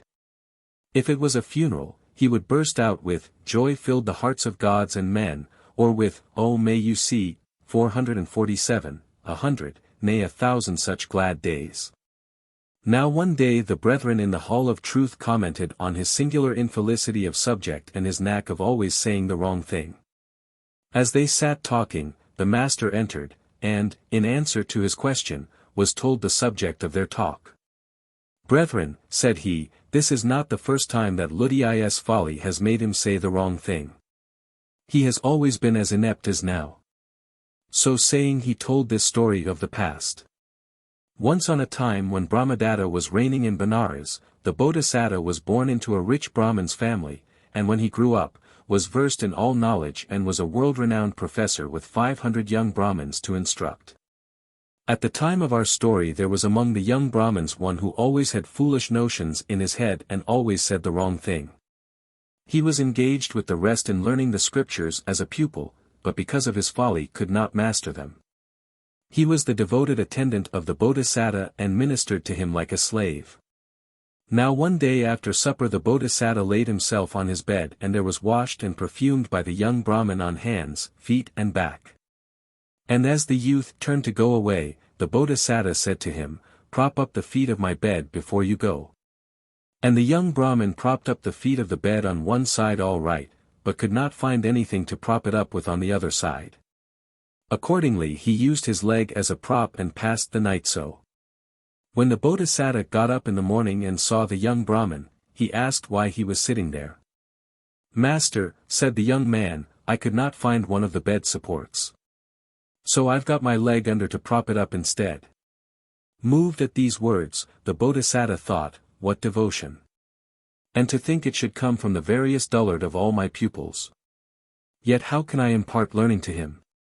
And the thought came to him that the best way was to question the young Brahmin on his return from gathering firewood and leaves, as to something he had seen or done that day, and then to ask what it was like.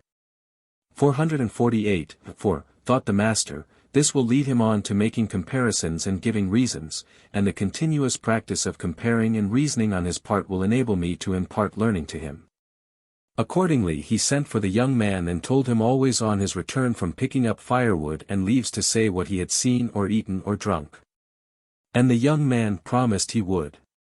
So one day having seen a snake when out with the other pupils picking up wood in the forest, he said, Master, I saw a snake. What did it look like? Oh, like the shaft of a plough. That is a very good comparison. Snakes are like the shafts of ploughs, said the Bodhisattva, who began to have hopes that he might at last succeed with his pupil. Another day the young Brahmin saw an elephant in the forest and told his master. And what is an elephant like? Oh, like the shaft of a plough. His master said nothing, for he thought that, as the elephant's trunk and tusks bore a certain resemblance to the shaft of a plough, perhaps his pupil's stupidity made him speak thus generally, though he was thinking of the trunk in particular. Because of his inability to go into accurate detail. A third day he was invited to eat sugar cane, and duly told his master. And what is a sugar cane like? Oh, like the shaft of a plough. That is scarcely a good comparison, thought his master, but said nothing. Another day, again, the pupils were invited to eat molasses with curds and milk, and this too was duly reported. And what are curds and milk like? Oh, like the shaft of a plough. Then the master thought to himself, this young man was perfectly right in saying a snake was like the shaft of a plough, and was more or less right, though not accurate, in saying an elephant and a sugar cane had the same similitude. But milk and curds, which are always white in color, take the shape of whatever vessel they are placed in, 449, and here he missed the comparison entirely. This dullard will never learn. So saying he uttered this stanza. For universal application he employs a term of limited import. Plough shaft and curds to him alike unknown. The fool asserts the two things are the same. His lesson ended, the master identified the birth by saying, Ludi was the dullard of those days, and I the professor of worldwide renown. Number 124. Amba-Jataka. Toil on, my brother. This story was told by the master while at Jetavana, about a good Brahmin belonging to a noble Savatthi family who gave his heart to the truth, and, joining the brotherhood, became constant in all duties. Blameless in his attendance on teachers. Scrupulous in the matter of foods and drinks, zealous in the performance of the duties of the chapter house, bath house, and so forth, perfectly punctual in the observance of the 14 major and of the 80 minor disciplines. He used to sweep the monastery, the cells, the cloisters, and the path leading to their monastery, and gave water to thirsty folk. And because of his great goodness folk gave regularly 500 meals a clay to the brethren. And great gain and honor accrued to the monastery, the many prospering for the virtues of one. And one day in the hall of truth the brethren fell to talking of how that brother's goodness had brought them gain and honor, and filled many lives with joy. Entering the hall, 450, the master asked, and was told, what their talk was about. This is not the first time, brethren, said he, that this brother has been regular in the fulfillment of duties. In days gone by 500 hermits going out to gather fruits were supported on the fruits that his goodness provided. So saying, he told this story of the past. Once on a time when Brahmadatta was reigning in Benares, the Bodhisattva was born a Brahmin in the north, and, growing up, gave up the world and dwelt at the head of 500 hermits at the foot of the mountains.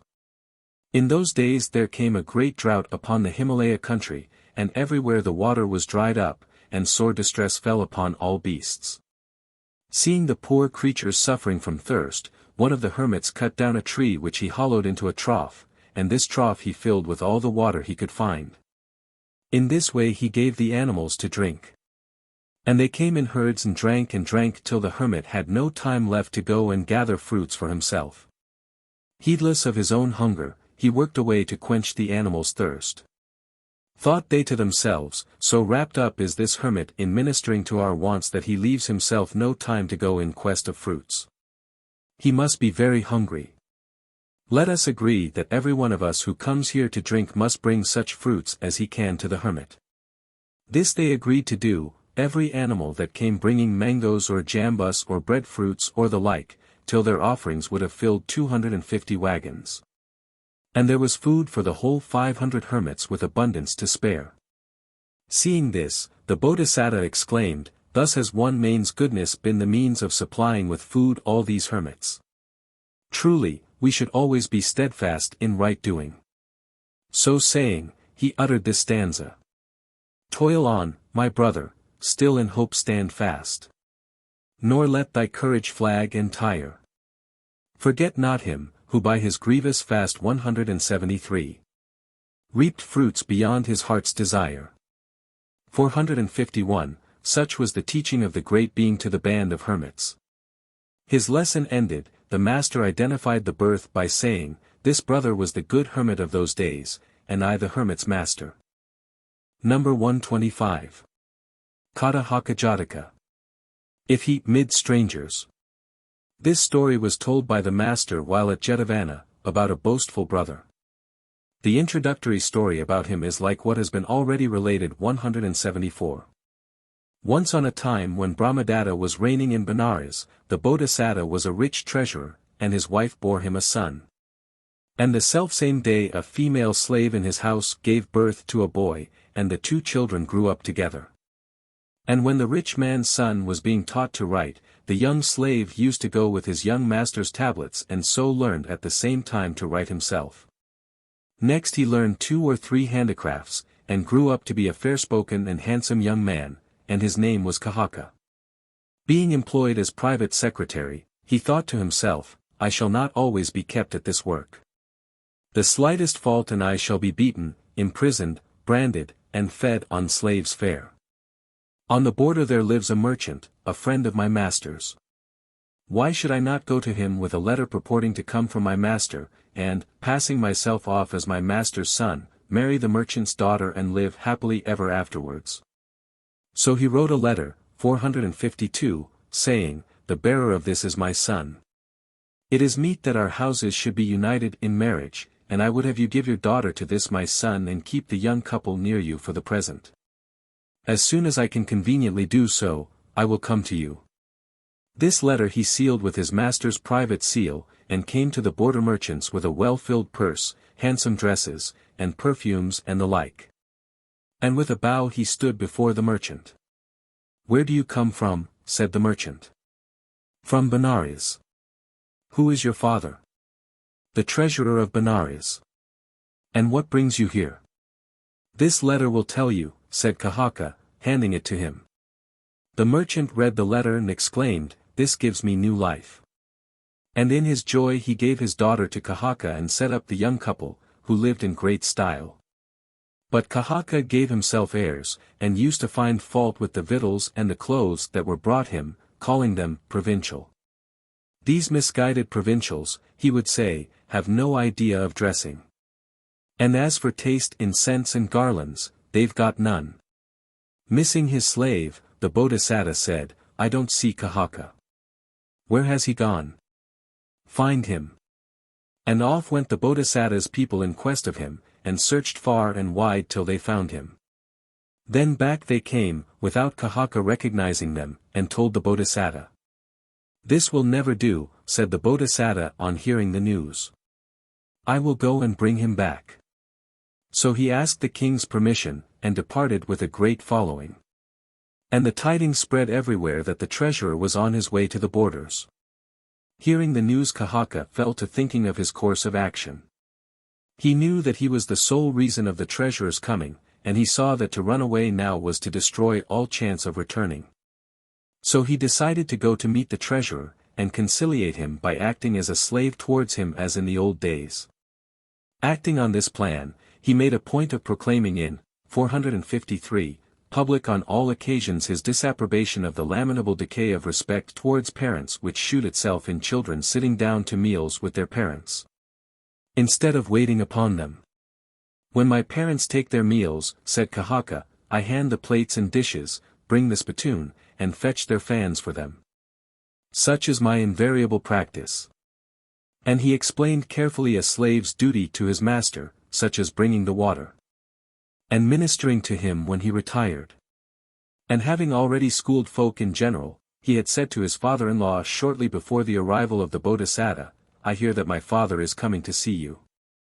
You had better make ready to entertain him, while I will go and meet him on the road with a present. Do so, my dear boy, said his father-in-law. So Kahaka took a magnificent present and went out with a large retinue to meet the Bodhisattva, to whom he handed the present with a low obeisance. The Bodhisattva took the present in a kindly way, and at breakfast time made his encampment and retired for the purposes of nature. Stopping his retinue, Kahaka took water and approached the Bodhisattva. Then the young man fell at the Bodhisattva's feet and cried, Oh, sir, I will pay any sum you may require, but do not expose me. Fear no exposure at my hands, said the Bodhisattva, pleased at his dutiful conduct, and entered into the city, where he was feted with great magnificence. And Kahaka still acted as his slave. As the treasurer sat at his ease, the border merchant said, My lord, upon receipt of your letter I duly gave my daughter in marriage to your son. And the treasurer made a suitable reply about his son, in so kindly a way that the merchant was delighted beyond measure. But from that time forth the Bodhisattva could not bear the sight of Kahaka. One day the great being sent for the merchant's daughter and said, My dear, please look my head over. She did so, and he thanked her for her much-needed services. 454, adding, "And now tell me, my dear, whether my son is a reasonable man in weal and woe, and whether you manage to get on well with him. My husband has only one fault. He will find fault with his food. He has always had his faults, my dear, but I will tell you how to stop his tongue. I will tell you a text which you must learn carefully and repeat to your husband when he finds fault again with his food." And he taught her the lines and shortly afterwards set out for Benares. Kahaka accompanied him part of the way, and took his leave after offering most valuable presents to the treasurer. Dating from the departure of the Bodhisattva, Kahaka waxed prouder and prouder. One day his wife ordered a nice dinner, and began to help him to it with a spoon, but at the first mouthful Kahaka began to grumble. Thereon the merchant's daughter, remembering her lesson, repeated the following stanza. If he, mid strangers far from home, talks big. 175. Back comes his visitor to spoil it all. Come, eat your dinner then. Kahaka 176. Dear me, thought Kahaka, the treasurer must have informed her of my name, and have told her the whole story. And from that day forth he gave himself no more airs, but humbly ate what was set before him, and at his death passed away to fare according to his deserts. 455, his lesson ended, the master identified the birth by saying, "This bumptious brother was the Kahaka of those days, and I the treasurer of Benares." Number 126. Asilakkhana-Jataka. Our diverse fates.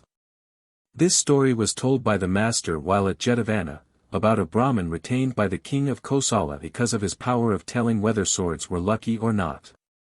We are told that when the king's smiths had forged a sword, this Brahmin could by merely smelling it tell whether it was a lucky one or not.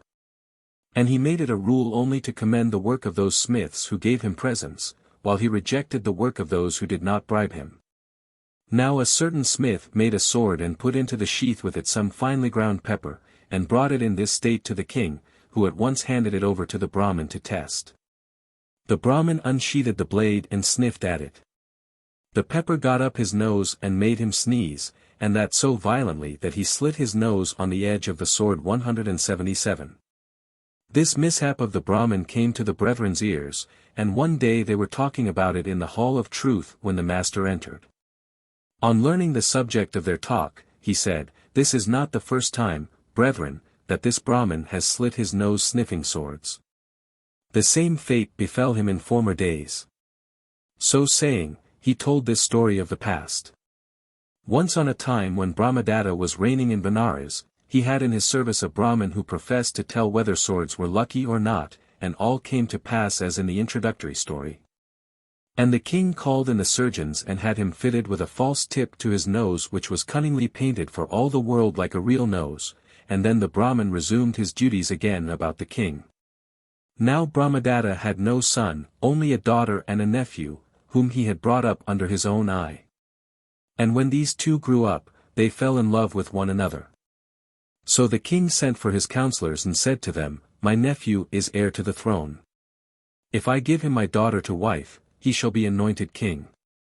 456, but, on second thoughts, he decided that as in any case his nephew was like a son, he had better marry him to a foreign princess, and give his daughter to a prince of another royal house.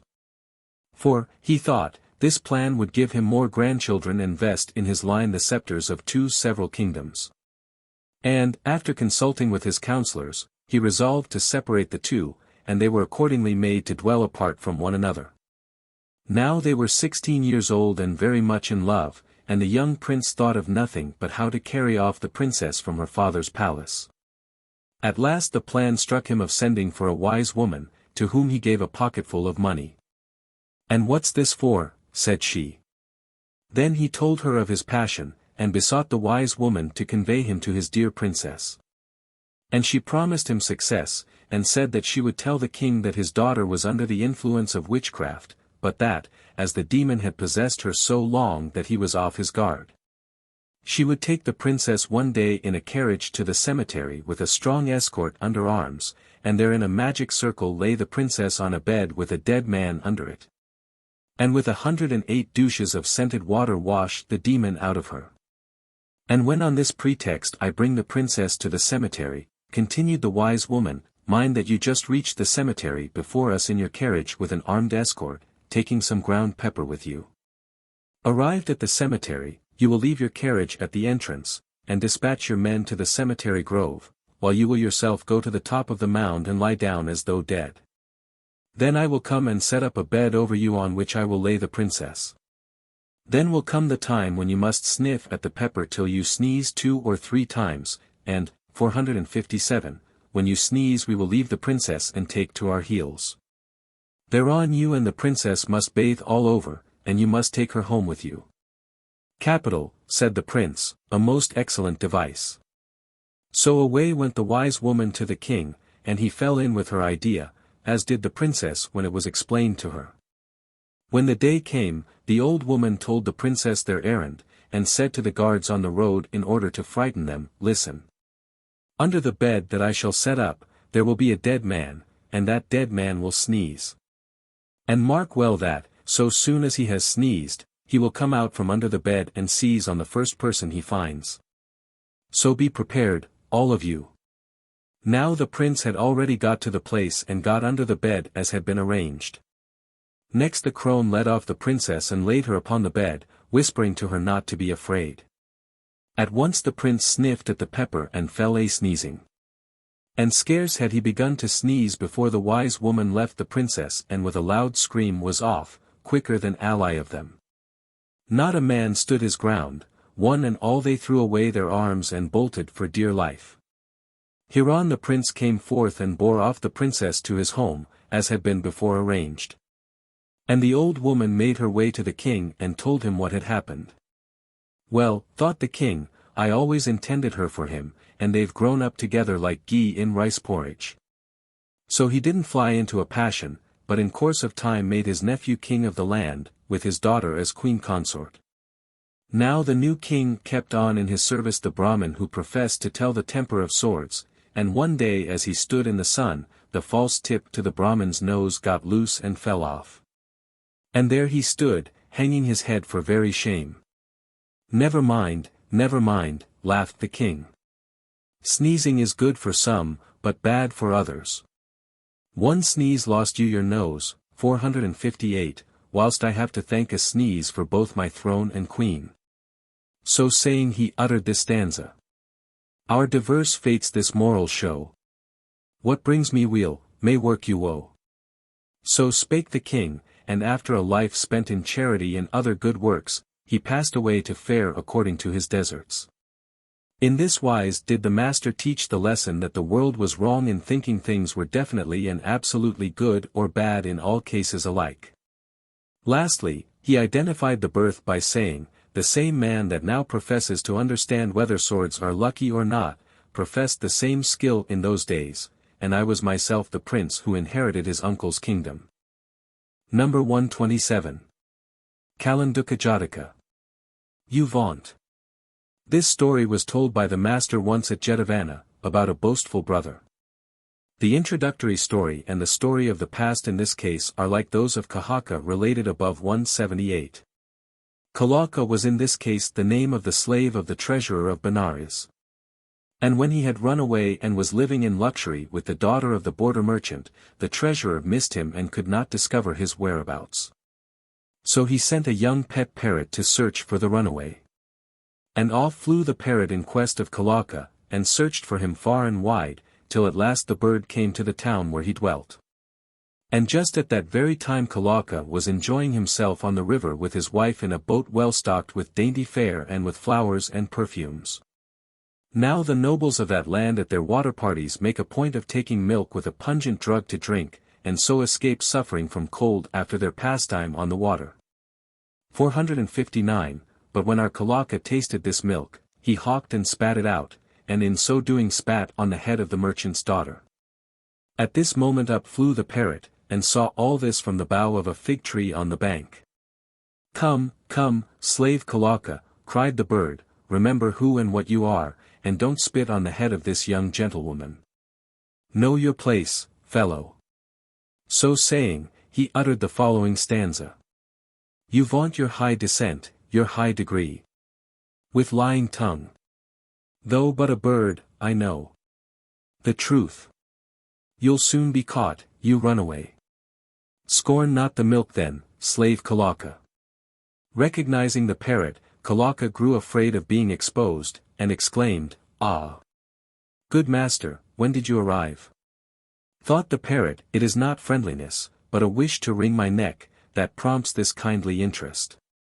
So he replied that he did not stand in need of Kalaka's services, and flew off to Benares, where he told the Lord Treasurer everything he had seen.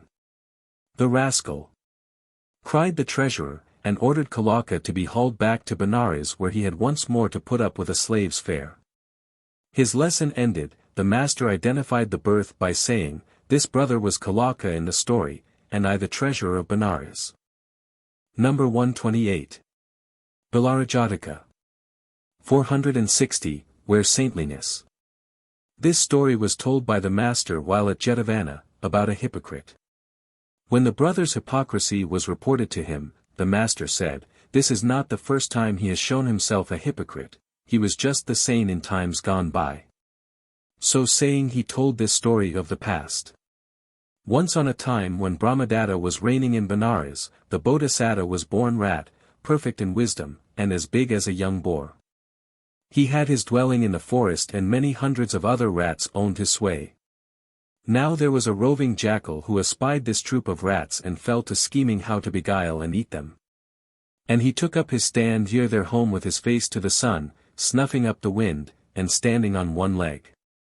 Seeing this, went out on his road in quest of food, the Bodhisattva conceived the jackal to be a saintly being, and went up and asked his name. "Godly is my name," said the jackal. "Why do you stand only on one leg?" "Because if I stood on all four at once, the earth could not bear my weight. That is why I stand on one leg only." "And why do you keep your mouth open?" "To take the air.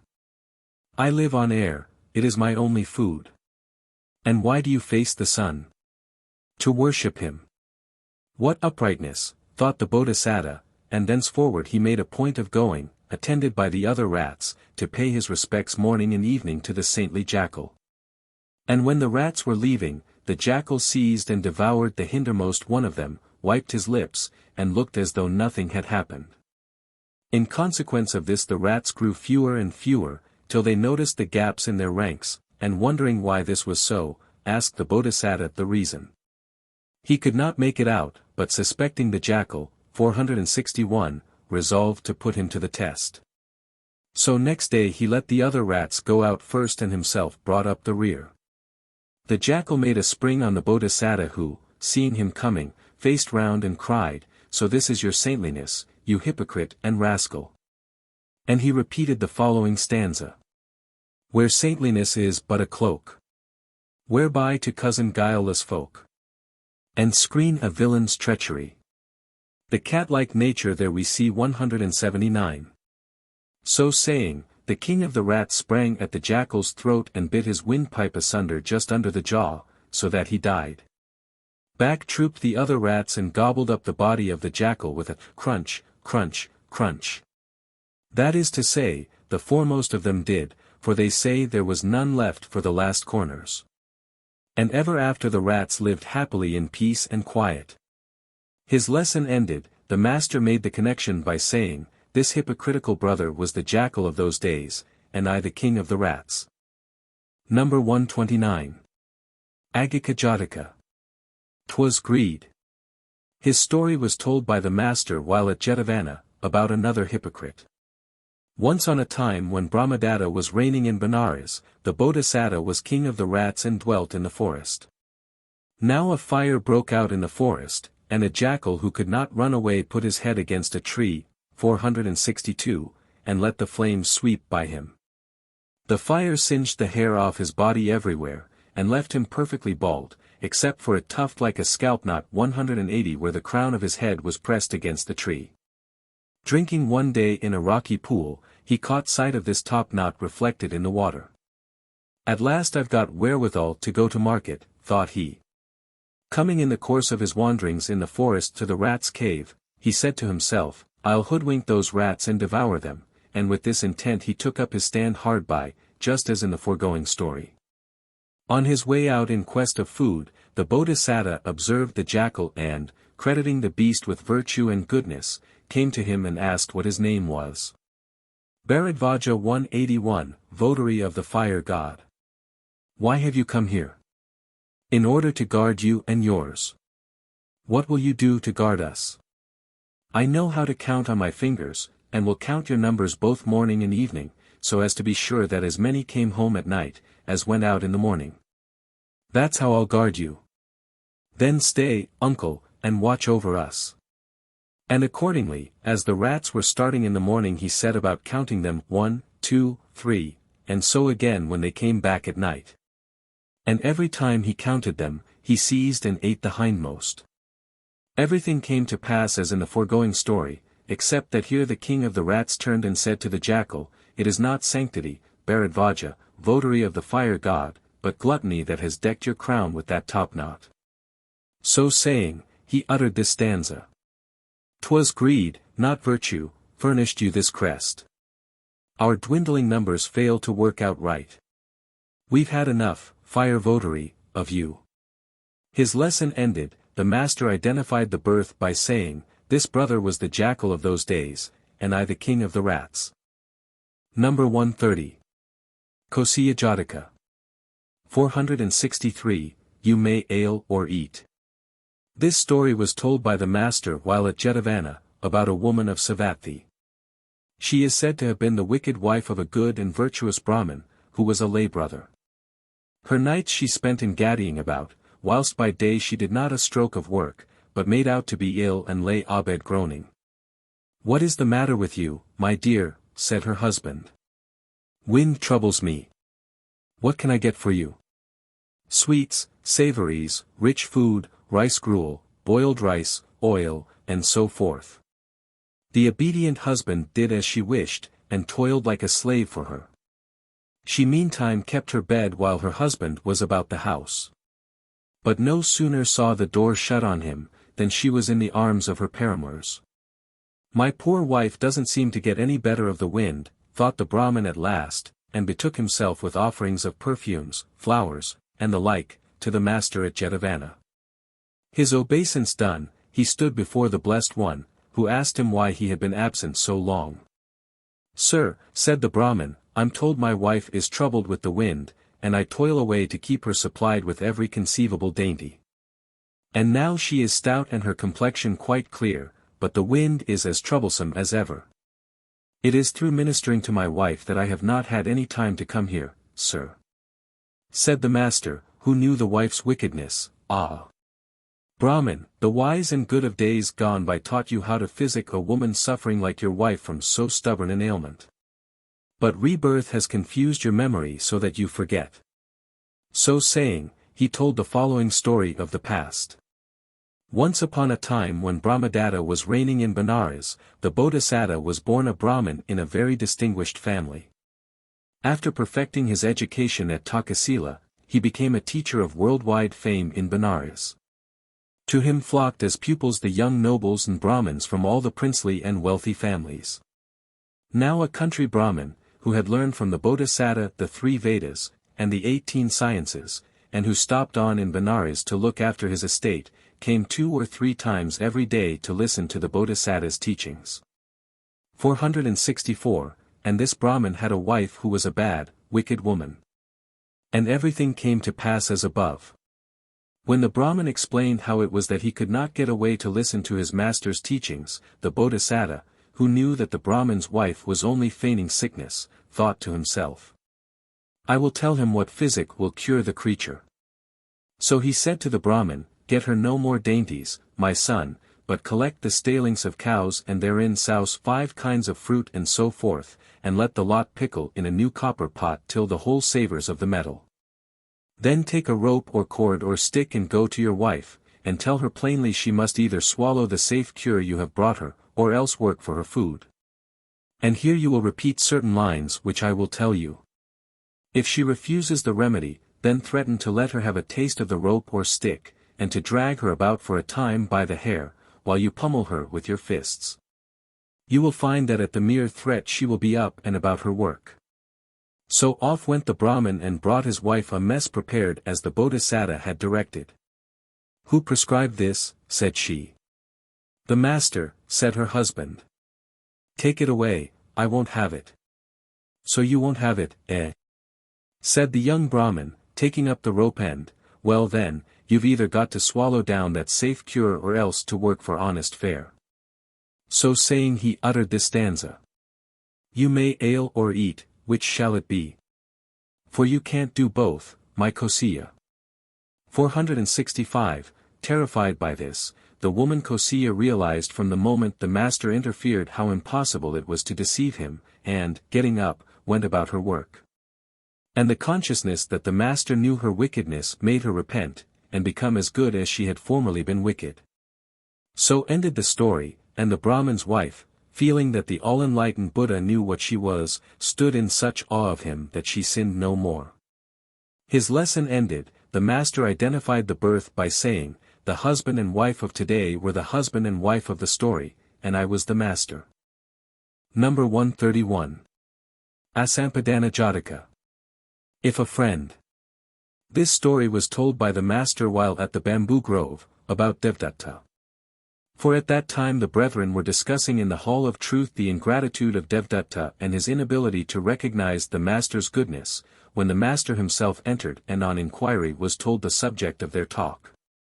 "Brethren," said he, "this is not the first time that Devdatta has been ungrateful, he was just as ungrateful in bygone days." So saying, he told this story of the past. 466, once on a time, when a certain king of Magadha was reigning in Rajagaha, the Bodhisattva was his treasurer, worth 80 crores, and known as the millionaire. In Benares there dwelt a treasurer also worth 80 crores, who was named Paliya, and was a great friend of the millionaire. For some reason or other Paliya of Benares got into difficulties, and lost all his property, and was reduced to beggary. In his need he left Benares, and with his wife journeyed on foot to Rajagaha, to see the millionaire, the last hope left him. And the millionaire embraced his friend and treated him as an honored guest, asking, in due course, the reason of the visit. "I am a ruined man," answered Paliya, "I have lost everything, and have come to ask you to help me." "With all my heart." "Have no fear on that score," said the millionaire. He had his strong room opened, and gave to Paliya 40 krones. Also he divided into 2 equal parts the whole of his property, livestock and all, and bestowed on Paliya the just half of his entire fortune. Taking his wealth, Paliya went back to Benares, and there dwelt. Not long after a like calamity overtook the millionaire, who, in his turn, lost every penny he had. Casting about whither to turn in the hour of need, he bethought him how he had befriended Paliya to the half of his possessions, and might go to him for assistance without fear of being thrown over. So he set out from Rajagaha with his wife, and came to Benares. At the entrance to the city he said to her, "Wife, it is not befitting for you to trudge along the streets with me. Wait here a little till I send a carriage with a servant to bring you into the city in proper state." So saying, he left her under shelter, and went on alone into the town, till he came to Paliya's house, where he bade himself be announced as the millionaire from Rajagaha, come to see his friend. "Well, show him in," said Paliya. But at sight of the other's condition he neither rose to meet him, nor greeted him with words of welcome, but only demanded what brought him here. "To see you," was the reply. 467, "Where are you stopping?" "Nowhere, as yet. I left my wife under shelter and came straight to you. There's no room here for you. Take a dole of rice, find somewhere to cook and eat it, and then begone and never come to visit me again." So saying, the rich man dispatched a servant with orders to give his unfortunate friend half a quartern of pollard to carry away tied up in the corner of his cloth. And this, though that very day he had had 1,000 wagon loads of the best rice threshed out and stored up in his overflowing granaries. Yes, the rascal, who had coolly taken 400 millions, now doled out half a quartern of pollard to his benefactor.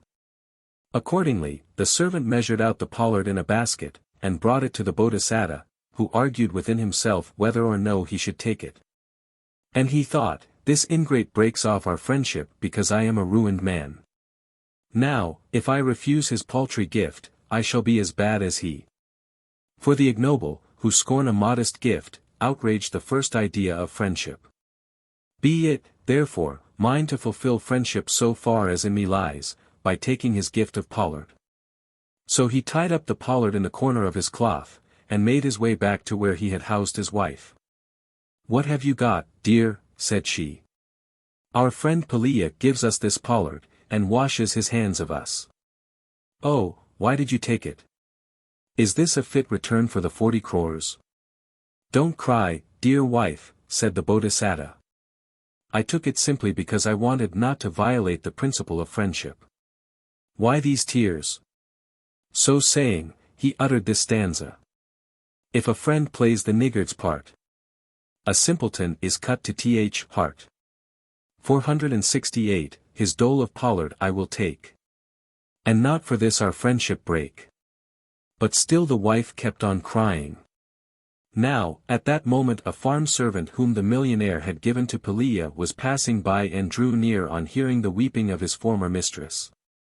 Recognizing his master and mistress, he fell at their feet, and with tears and sobs asked the reason of their coming.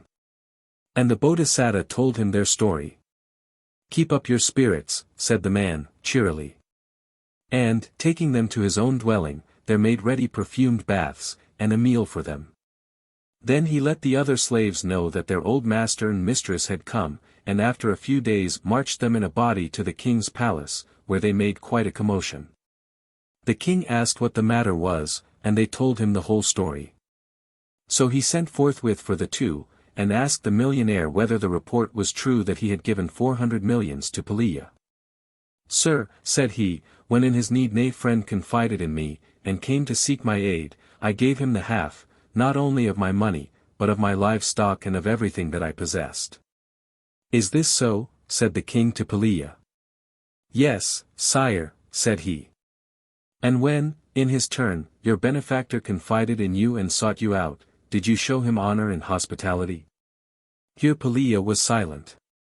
"Did you have a half-quartern of pollard doled out into the corner of his cloth?" 469, still Peliya was silent. Then the king took counsel with his ministers as to what should be done, and finally, as a judgment on Peliya, ordered them to go to Peliya's house and give the whole of Peliya's wealth to the millionaire. "Nay, sire," said the Bodhisattva, "I need not what is another's. Let me be given nothing beyond what I formerly gave him." Then the king ordered that the Bodhisattva should enjoy his own again. And the Bodhisattva, with a large retinue of servants, came back with his regained wealth to Rajagaha, where he put his affairs in order, and after a life spent in charity and other good works, passed away to fare according to his deserts. His lesson ended, the master identified the birth by saying, "Devdatta was the treasurer Peliya of those days, and I myself the millionaire." Number 132. Pannika-Jataka. Wise counsels heeding. This story was told by the master while at Jetavana about the sutta concerning the temptation by the daughters of Mara 182 at the goatherd's banyan tree. The master quoted the sutta, beginning with its opening words. "In all their dazzling beauty on they came. Craving and hate and lust. Like cotton down. Before the wind, the master made them fly." After he had recited the sutta right through to the end, the brethren met together in the hall of truth and spoke of how the daughters of Mara drew near in all their myriad charms yet failed to seduce the all-enlightened one. For he did not as much as open his eyes to look upon them, so marvelous was he. Entering the hall, the master asked, and was told, what they were discussing. "Brethren," said he, "it is no marvel that I did not so much as look upon the daughters of Mara in this life when I have put sin from me and have won enlightenment. In former days when I was but in quest of wisdom, when sin still dwelt within me, I found strength not to gaze even upon loveliness divine by way of lust in violation of virtue, and by that continence I won a kingdom." So saying, he told this story of the past. Once on a time when Brahmadatta was reigning in Benares, the Bodhisattva was the youngest of 100 brothers, and his adventures are to be detailed here, as above, 470, in the Takasila-Jataka 183. When the kingdom had been offered to the Bodhisattva by the people, and when he had accepted it and been anointed king, the people decorated the town like a city of the gods and the royal palace like the palace of Indra. Entering the city, the Bodhisattva passed into the spacious hall of the palace and there seated himself in all his godlike beauty on his jeweled throne beneath the white umbrella of his kingship. Round him in glittering splendor stood his ministers and Brahmins and nobles, whilst 16,000 Nach girls, fair as the nymphs of heaven, sang and danced and made music. Till the palace was loud with sounds like the ocean when the storm bursts in thunder on its waters. 184. Gazing round on the pomp of his royal state, the Bodhisattva thought how, had he looked upon the charms of the ogresses, he would have perished miserably, nor ever have lived to see his present magnificence. Which he owed to his following the counsels of the Paksika Buddhas. And as these thoughts filled his heart, his emotion found vent in these verses. Wise counsels heeding, firm in my resolve. With dauntless heart still holding on my course. I shunned the sirens' dwellings and their snares. And found a great salvation in my need. 471, so ended the lesson which these verses taught. And the great being ruled his kingdom in righteousness, and abounded in charity and other good works till in the end he passed away to fare according to his deserts. His lesson ended, the master identified the birth by saying, I was the prince of those days who went to Takasila and won a kingdom. Number 133. Gadrabha-Panha. Lo! In your stronghold. This story was told by the master while at Jetavana, about a certain brother who was given by the master a subject for meditation, and, going to the borders, took up his abode in the forest near a hamlet.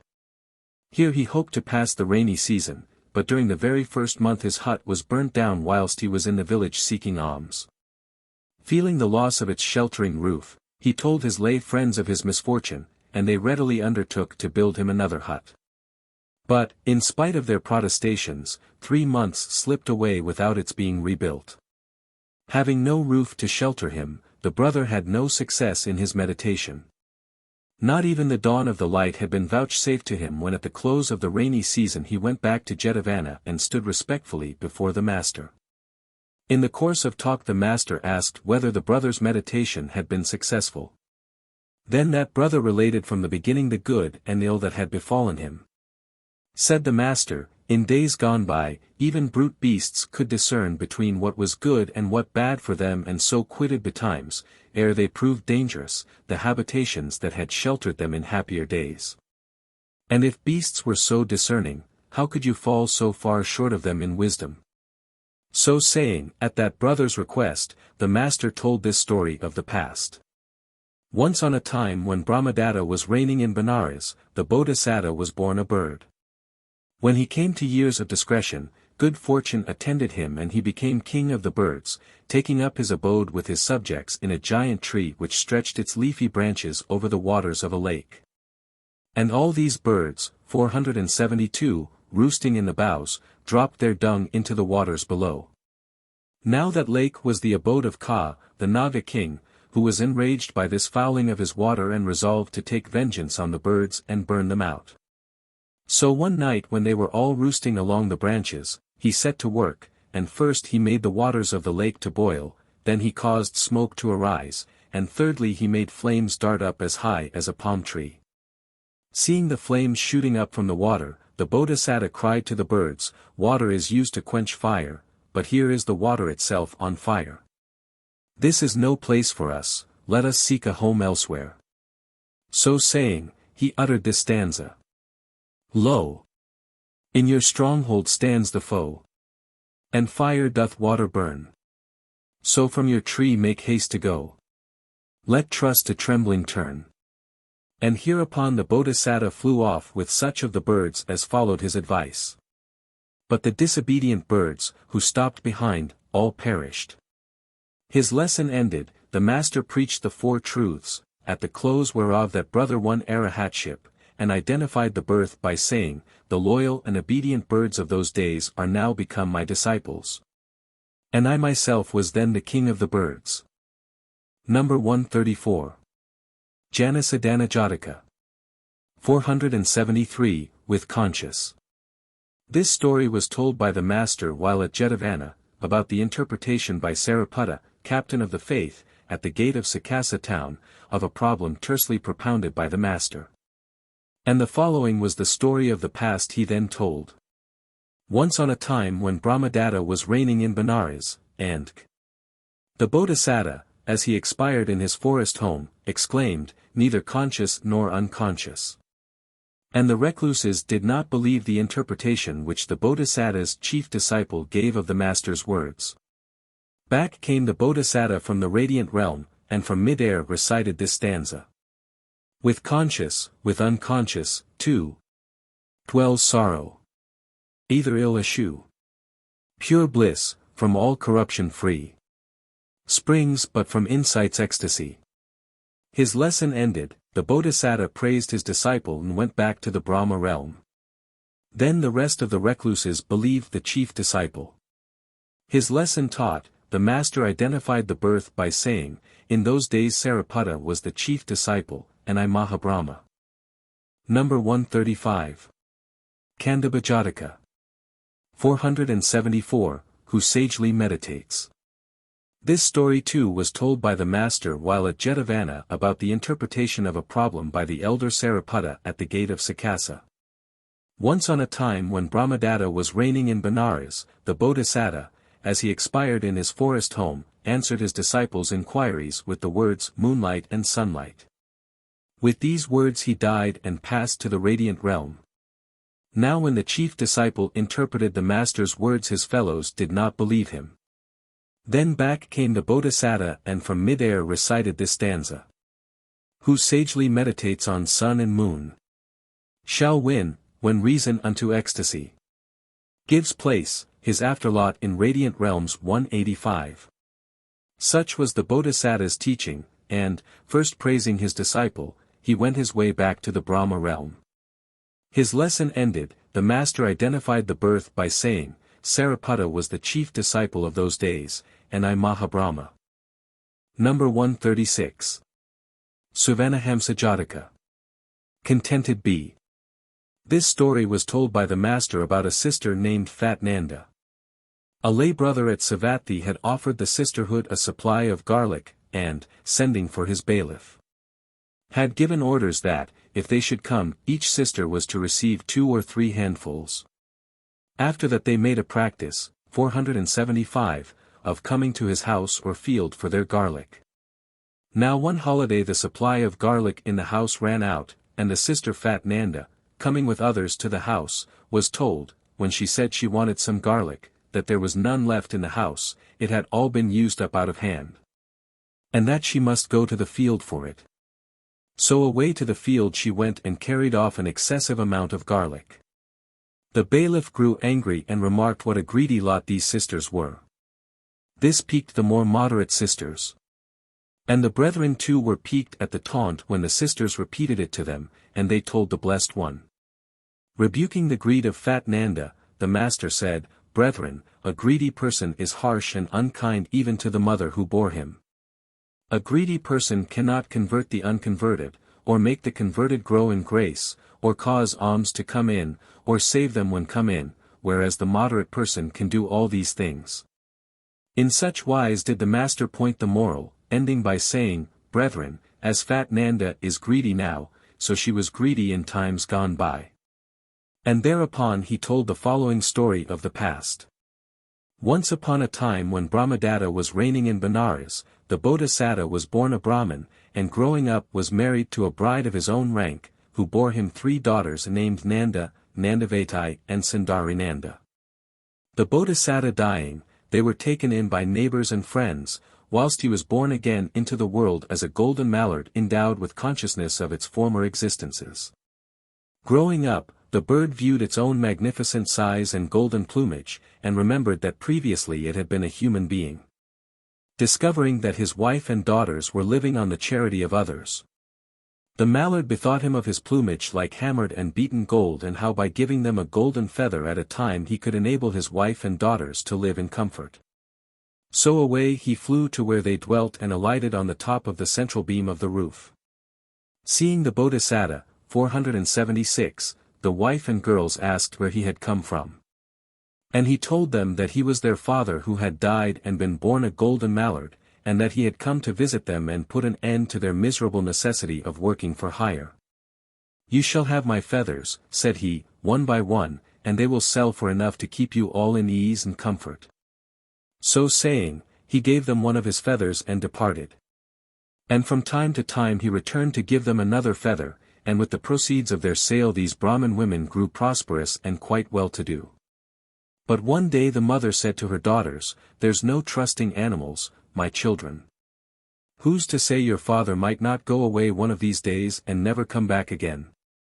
Let us use our time and pluck him clean next time he comes, so as to make sure of all his feathers." Thinking this would pain him, the daughters refused. The mother in her greed called the golden mallard to her one day when he came, and then took him with both hands and plucked him. Now the Bodhisattva's feathers had this property that if they were plucked out against his wish, they ceased to be golden and became like a crane's feathers. And now the poor bird, though he stretched his wings, could not fly, and the woman flung him into a barrel and gave him food there. As time went on his feathers grew again, though they were plain white ones now, and he flew away to his own abode and never came back again. At the close of this story the master said, "Thus you see, brethren, how fat Nanda was as greedy in times past as she is now. And her greed then lost her the gold in the same way as her greed now will lose her the garlic. Observe, moreover, how her greed has deprived the whole sisterhood of their supply of garlic, and learn therefrom to be moderate in your desires and to be content with what is given you, however small that may be." So saying, he uttered this stanza. "Contented be, nor itch for further store. They seized the swan but had its gold no more." So saying, the master soundly rebuked the erring sister and laid down the precept that any sister who should eat garlic would have to do penance. Then, 477, making the connection, he said, "Fat Nanda was the Brahmin's wife of the story, her 3 sisters were the Brahmin's 3 daughters, and I myself the golden mallard." Note: the story occurs at pages 258 to 9 of Volume 4. Of the Vinaya. Cf. La Poule aux store in La Fontaine, v. 13, Andk. Number 137. Bahiya-Jataka. Give food to one cat. This story was told by the master while at Jetavana, about the precept respecting Ka with Makran's mother. She was a lay sister at Savatthi known only as Ka with Makran's mother, who had entered the paths of salvation and was of the elect. Her daughter Ka with Makran 186 was married to a husband of the same caste in another village, and some errand or other made her go to see her mother. A few days went by, and her husband sent a messenger to say he wished her to come back. The girl asked her mother whether she should go, and the mother said she could not go back empty-handed after so long an absence, and set about making a cake. Just then up came a brother going his round for alms, and the mother sat him down to the cake she had just baked. Away he went and told another brother, who came up just in time to get the second cake that was baked for the daughter to take home with her. He told a third, and the third told a fourth, and so each fresh cake was taken by a fresh comer. The result of this was that the daughter did not start on her way home, and the husband sent a second and a third messenger after her. And the message he sent by the third was that if his wife did not come back, he should get another wife. And each message had exactly the same result. So the husband took another wife, and at the news his former wife fell a weeping. Knowing all this, the master put on his robes early in the morning and went with his alms bowl to the house of Ka with Makran's mother and sat down on the seat set for him. Then he asked why the daughter was crying, and, being told, spoke words of consolation to the mother, and arose and went back to the monastery. Now the brethren came to know how Ka with Makran had been stopped 3 times from going back to her husband owing to the action of the 4 brothers, and one day they met in the hall of truth and began to talk about the matter. The master came into the hall, 478, and asked what they were discussing, and they told him. "Brethren," said he, "think not this is the first time those 4 brothers have brought sorrow on Ka with Makran's mother by eating of her store. They did the like in days gone by too. So saying he told this story of the past.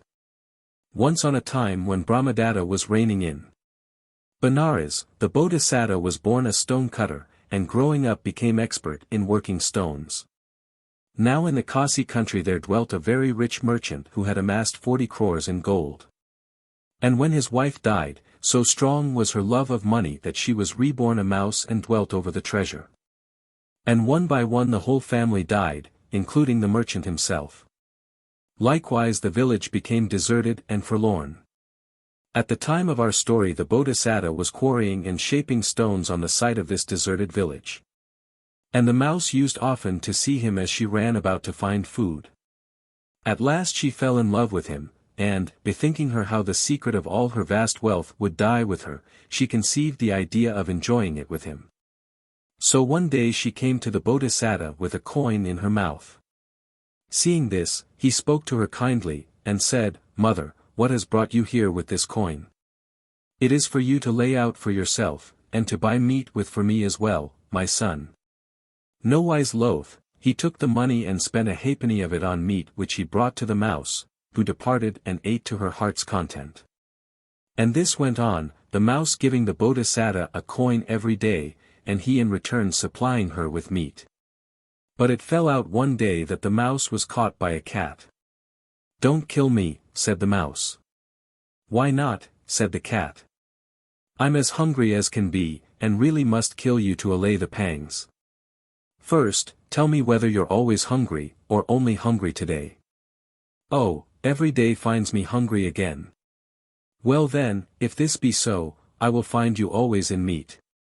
479, only let me go. "Mind you do then," said the cat, and let the mouse go.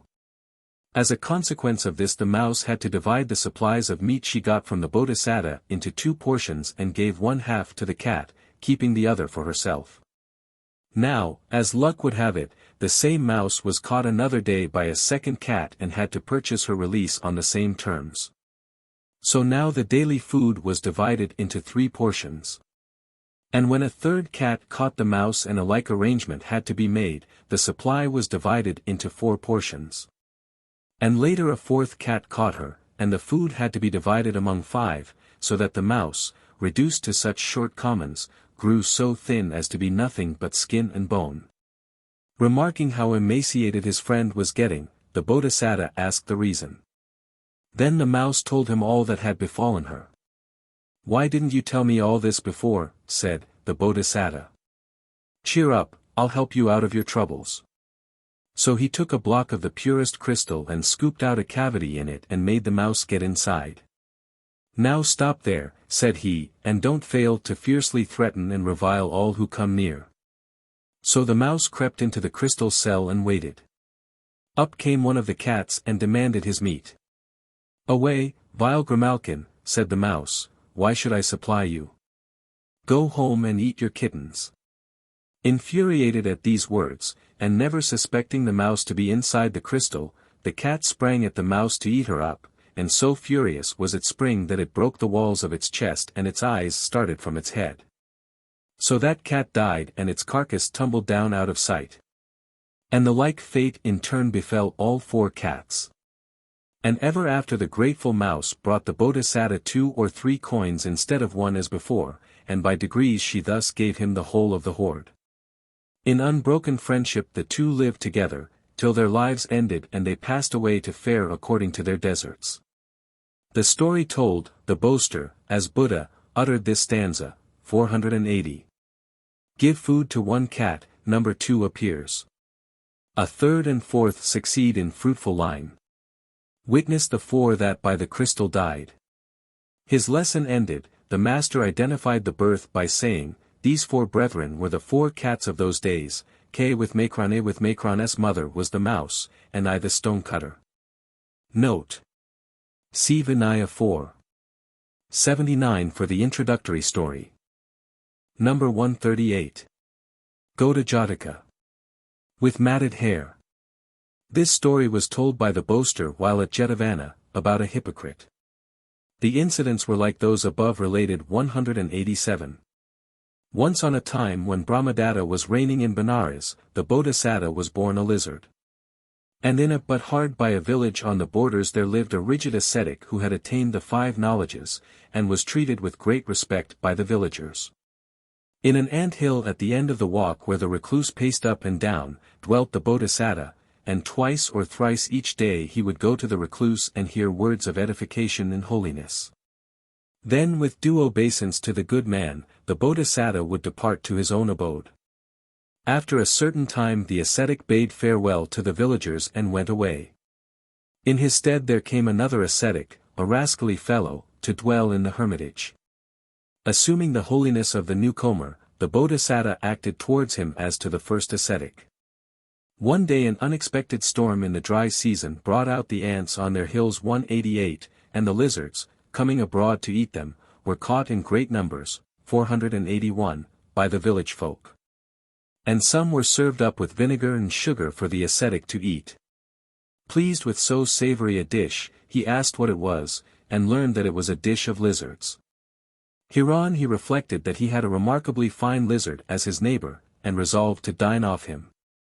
Accordingly he made ready the pot for cooking and sauce to serve the lizard in, and sat at the door of his hut with a mallet hidden under his yellow robe, awaiting the Bodhisattva's coming, with a studied air of perfect peace. At evening the Bodhisattva came, and as he drew near, marked that the hermit did not seem quite the same, but had a look about him that boded no good. Snuffing up the wind which was blowing towards him from the hermit's cell, the Bodhisattva smelt the smell of lizard's flesh, and at once realized how the taste of lizard had made the ascetic want to kill him with a mallet and eat him up. So he retired homeward without calling on the ascetic. Seeing that the Bodhisattva did not come, the ascetic judged that the lizard must have divined his plot, but marveled how he could have discovered it. Determined that the lizard should not escape, he drew out the mallet and threw it, just hitting the tip of the lizard's tail. Quick as thought the Bodhisattva dashed into his fastness, and putting his head out by a different hole to that by which he had gone in, cried, "Rascally hypocrite, your garb of piety led me to trust you, but now I know your villainous nature. What has a thief like you to do with hermit's clothing?" Thus upbraiding the false ascetic, the Bodhisattva recited this stanza. With matted hair and garb of skin. Why apeth ascetic's piety? A saint without, thy heart within is choked with foul impurity. 189. 482, in this wise did the Bodhisattva expose the wicked ascetic, after which he retired into his ant-hill. And the wicked ascetic departed from that place. His lesson ended, the master identified the birth by saying, the hypocrite was the wicked ascetic of those days, Sariputta the good ascetic who lived in the hermitage before him, and I myself the lizard. Number 139. Ubhatobatha-Jataka. His blinding and her beating. This story the master told while at the bamboo grove, about Devdatta. We hear that the brethren, meeting together in the hall of truth, spoke one with another, saying that even as a torch from a pyre, charred at both ends and bedunged in the middle, does not serve as wood either in forestry or village hearth. So Devdatta by giving up the world to follow this saving faith had only achieved a twofold shortcoming and failure, seeing that he had missed the comforts of a lay life yet had fallen short of his vocation as a brother. Entering the hall, the master asked and was told what the brethren were talking of together. Yes, brethren, said he, and so too in days gone by Devdatta came to just such another twofold failure. So saying, he told this story of the past. Once on a time when Brahmadatta was reigning in Benares, the Bodhisattva was born a tree sprite, and there was a certain village where line fishermen dwelt in those days. And one of these fishermen taking his tackle went off with his little boy, and cast his hook into the most likely waters known to his fellow fishermen. Now, 483, a snag caught his hook and the fisherman could not pull it up. What a fine fish! Thought he. I'd better send my boy off home to my wife and tell her to get up a quarrel and keep the others at home, so that there'll be none to want to go shares in my prize. Accordingly he told the lad to run off home and tell his mother what a big fish he had hooked and how she was to engage the neighbor's attention. Then, fearing his line might break, he flung off his coat and dashed into the water to secure his prize. But as he groped about for the fish, he struck against the snag and put out both his eyes. Moreover, a robber stole his clothes from the hank. In an agony of pain, with his hands pressed to his blinded eyes, he clambered out trembling in every limb and tried to find his clothes. Meantime his wife, to occupy the neighbors by a quarrel on purpose, had tricked herself out with a palm leaf behind one ear, and had blacked one eye with soot from the saucepan. In this guise, nursing a dog, she came out to call on her neighbors. "Bless me, you've gone mad," said one woman to her. "Not mad at all," retorted the fisherman's wife, "you abuse me without cause with your slanderous tongue. Come your ways with me to the zemindar and I'll have you fined 8 pieces 190 for slander." So with angry words they went off to the zemindar. But when the matter was gone into, it was the fisherman's wife who was fined. And she was tied up and beaten to make her pay the fine. Now when the tree sprite saw how misfortune had befallen both the wife in the village and the husband in the forest, he stood in the fork of his tree and exclaimed, "Ah, fisherman, both in the water and on land thy labor is in vain. And twofold is thy failure." So saying he uttered this stanza. His blinding, and her beating, clearly show a twofold failure and a twofold woe. 191. 484, his lesson ended, the master identified the birth by saying, Devdatta was the fisherman of those days, and I the tree sprite. Number 140. Katahaka-Jataka. In ceaseless dread. This story was told by the master while at Jetavana, about a sagacious counselor. The incidents will be related in the 12th book in connection with the Parosata-Jataka 192. Once on a time when Brahmadatta was reigning in Benares, the Bodhisattva was born a crow. One day the king's chaplain went out from the city to the river, bathed there, and having perfumed and garlanded himself, donned his bravest array and came back to the city. On the archway of the city gate there sat 2 crows. And one of them said to his mate, "I mean to foul this Brahman's head." "Oh, don't do any such thing," said the other, "for this Brahman is a great man, and it is an evil thing to incur the hatred of the great. If you anger him, he may destroy the whole of our kind." "I really must," said the first. "Very well, you're sure to be found out," said the other, and flew quickly away. Just when the Brahman was under the battlements, down dropped the filth upon him as if the crow were dropping a festoon. The enraged Brahman forthwith conceived hatred against all crows.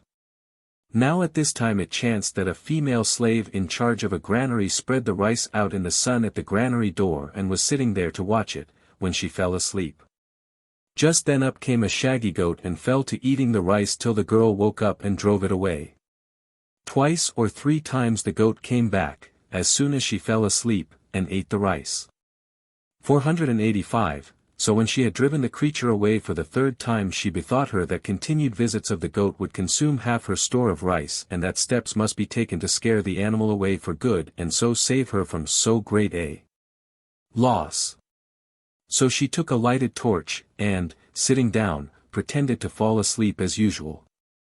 And when the goat was eating, she suddenly sprang up and hit its shaggy back with her torch. At once the goat's shaggy hide was all ablaze, and to ease its pain, it dashed into a hay shed near the elephant stable and rolled in the hay. So the shed caught fire and the flames spread to the stables. As these stables caught fire, the elephants began to suffer, and many of them were badly burnt beyond the skill of the elephant doctors to cure. When this was reported to the king, he asked his chaplain whether he knew what would cure the elephants. "Certainly I do, sire," said the chaplain, and being pressed to explain, said his nostrum was crow's fat. Then the king ordered crows to be killed and their fat taken. And forthwith there was a great slaughter of crows, but never was any fat found on them, and so they went on killing till dead crows lay in heaps everywhere. And a great fear was upon all crows. Now in those days the Bodhisattva had his dwelling in a great cemetery, at the head of 80,000 crows. One of these brought tidings to him of the fear that was upon the crows. And the Bodhisattva, feeling that there was none but him who could essay the task, resolved to free his kinsfolk from their great dread. Reviewing the 10 perfections, and selecting therefrom kindness as his guide, He flew without stopping right up to the king's palace, and entering in at the open window alighted underneath the king's throne. Straightway a servant tried to catch the bird, but the king entering the chamber forbade him. Recovering himself in a moment, the great being, remembering kindness, came forth from beneath the king's throne and spoke thus to the king. Sire, a king should remember the maxim that kings should not walk according to lust and other evil passions in ruling their kingdoms. Before taking action, it is meet first to examine and know the whole matter, and then only to do that which being done is salutary. If kings do that which being done is not salutary, they fill thousands with a great fear, even the fear of death. 486, and in prescribing crow's fat, your chaplain was prompted by revenge to lie, for crows have no fat. By these words the king's heart was won, and he bade the Bodhisattva be set on a throne of gold and there anointed beneath the wings with the choicest oils and served in vessels of gold with the king's own meats and drink. Then when the great being was filled and at ease, the king said, Sage, you say that crows have no fat. How comes it that they have none? In this wise, answered the Bodhisattva with a voice that filled the whole palace, and he proclaimed the truth in this stanza. In ceaseless dread, with all mankind for foes. Their life is past, and hence no fat have crows. This explanation given, the great being taught the king, saying, Sire, kings should never act without examining and knowing the whole matter. Well pleased, the king laid his kingdom at the Bodhisattva's feet, but the Bodhisattva restored it to the king, whom he established in the 5 precepts, beseeching him to shield all living creatures from harm. And the king was moved by these words to grant immunity to all living creatures, and in particular he was unceasingly bountiful to crows. Every day he had 6 bushels of rice cooked for them and delicately flavored, and this was given to the crows. But to the great being there was given food such as the being alone ate. His lesson ended, the master identified the birth by saying, Ananda was king of Benares in those days, and I myself the king of the crows. Number 141. Gadrabha-Jataka. 487, Bad Company. This story was told by the master while at the bamboo grove, about a traitorous brother. The introductory incident is the same as that told in the Mittavinda-Jataka 193. Once on a time when Brahmadatta was reigning in Benares, the Bodhisattva was born an iguana.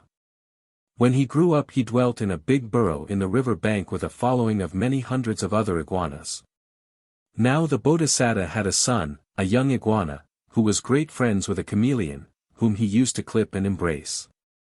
This intimacy being reported to the iguana king, he sent for his young son and said that such friendship was misplaced, for chameleons were low creatures, and that if the intimacy was persisted in, calamity would befall the whole of the tribe of iguanas. And he enjoined his son to have no more to do with the chameleon. But the son continued in his intimacy. Again and again did the Bodhisattva speak with his son, but finding his words of no avail, and foreseeing danger to the iguanas from the chameleon, he had an outlet cut on one side of their burrow, so that there might be a means of escape in time of need. Now as time went on, the young iguana grew to a great size, whilst the chameleon never grew any bigger. And as these mountainous embraces of the young giant grew painful indeed, the chameleon foresaw that they would be the death of him if they went on a few days longer, and he resolved to combine with a hunter to destroy the whole tribe of iguanas. One day in the summer the ants came out after a thunderstorm 194, and, 488, the iguanas darted hither and thither catching them and eating them. Now there came into the forest an iguana trapper with spade and dogs to dig out iguanas. And the chameleon thought what a haul he would put in the trapper's way. So he went up to the man, and, lying down before him, asked why he was about in the forest. To catch iguanas, was the reply. Well, I know where there's a burrow of hundreds of them, said the chameleon, bring fire and brushwood and follow me. And he brought the trapper to where the iguanas dwelt. Now, said the chameleon, put your fuel in there and smoke the iguanas out. Meantime let your dogs be all round and take a big stick in your hand. Then as the iguanas dash out, strike them down and make a pile of the slain.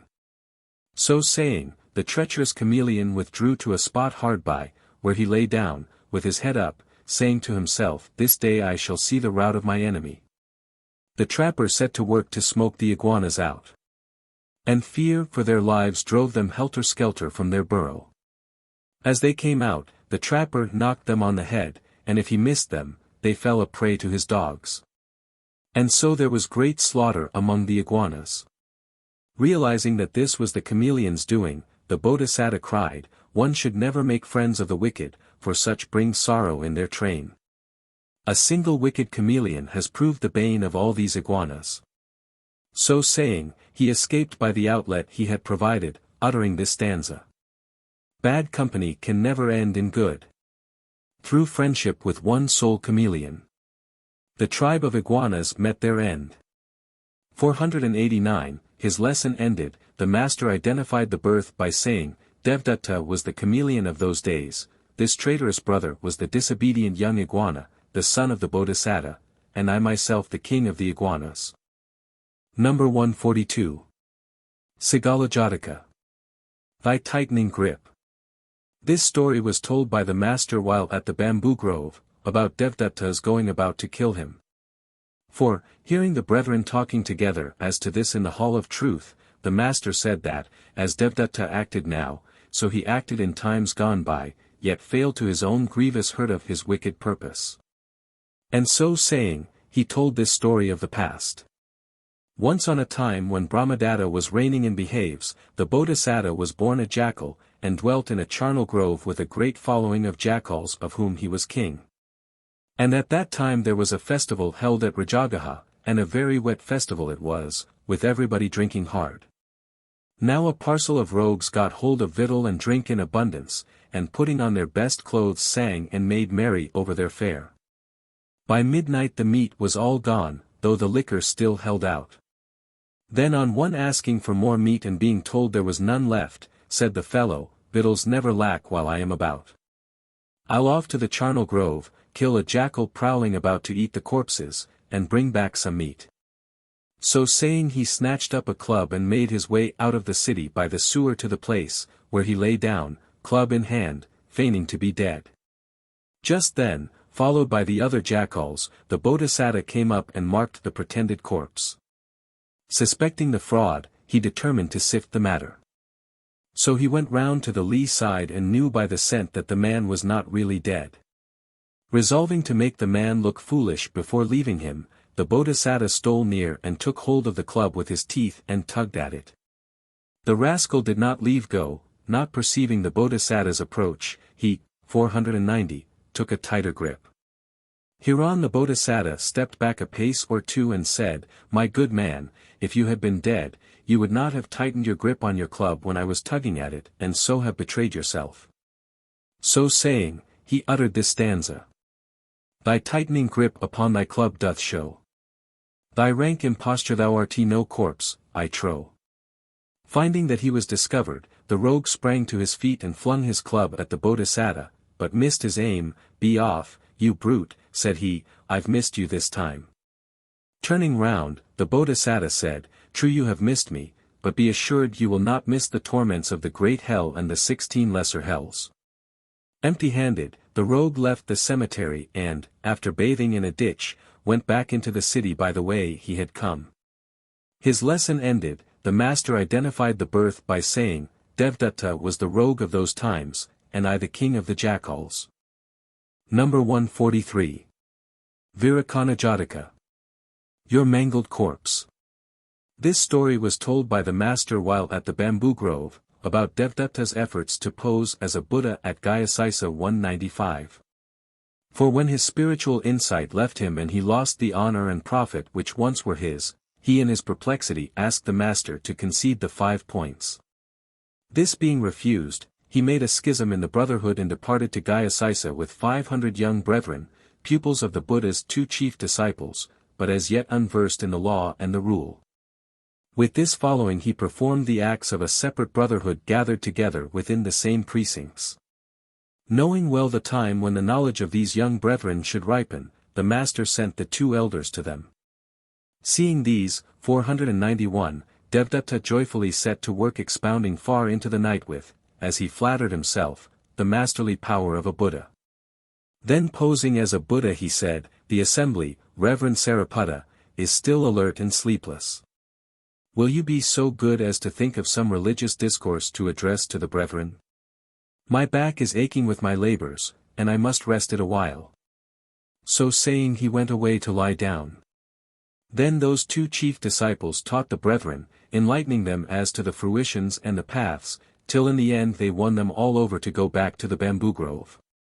Finding the monastery emptied of the brethren, Kokalika went to Devdatta and told him how the two disciples had broken up his following and left the monastery empty, "And yet here you still lie asleep," said he. So saying he stripped off Devdatta's outer cloth and kicked him on the chest with as little compunction as if he were knocking a roof peg into a mud wall. The blood gushed out of Devdatta's mouth, and ever after he suffered from the effects of the blow. 196. Said the master to Sariputta, "What was Devdatta doing when you got there?" And Sariputta answered that, though posing as a Buddha, evil had befallen him. Said the master, "Even as now, Sariputta, so in former times too has Devdatta imitated me to his own hurt." Then, at the elder's request, he told this story of the past. Once on a time when Brahmadatta was reigning in Benares, the Bodhisattva was a maned lion and dwelt at Gold Den in the Himalayas. Bounding forth one day from his lair, he looked north and west, south and east, and roared aloud as he went in quest of prey. Slaying a large buffalo, he devoured the prime of the carcass, after which he went down to a pool, and having drunk his fill of crystal water turned to go towards his den. Now a hungry jackal, suddenly meeting the lion, and being unable to make his escape, threw himself at the lion's feet. Being asked what he wanted, the jackal replied, "Lord, let me be thy servant." "Very well," said the lion. "Serve me and you shall feed on prime meat." So saying, he went with the jackal following to Gold Den. Thenceforth the lion's leavings fell to the jackal, and he grew fat. Lying one day in his den, the lion told the jackal to scan the valleys from the mountain top, to see whether there were any elephants or horses or buffaloes about, or any other animals, 492, of which he, the jackal, was fond. If any such were in sight, the jackal was to report and say with due obeisance, "Shine forth in thy might, Lord." Then the lion promised to kill and eat, giving a part to the jackal. So the jackal used to climb the heights, and whenever he espied below beasts to his taste, he would report it to the lion, and falling at his feet, say, "Shine forth in thy might, Lord."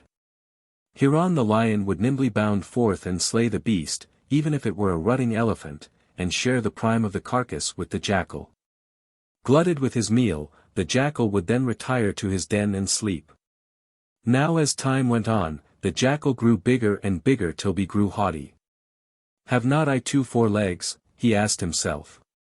"Why am I a pensioner day by day on others' bounty? Henceforth I will kill elephants and other beasts, for my own eating." The lion, king of beasts, only kills them because of the formula, "Shine forth in thy might, Lord." I'll make the lion call out to me, "Shine forth in thy might, jackal," and then I'll kill an elephant for myself.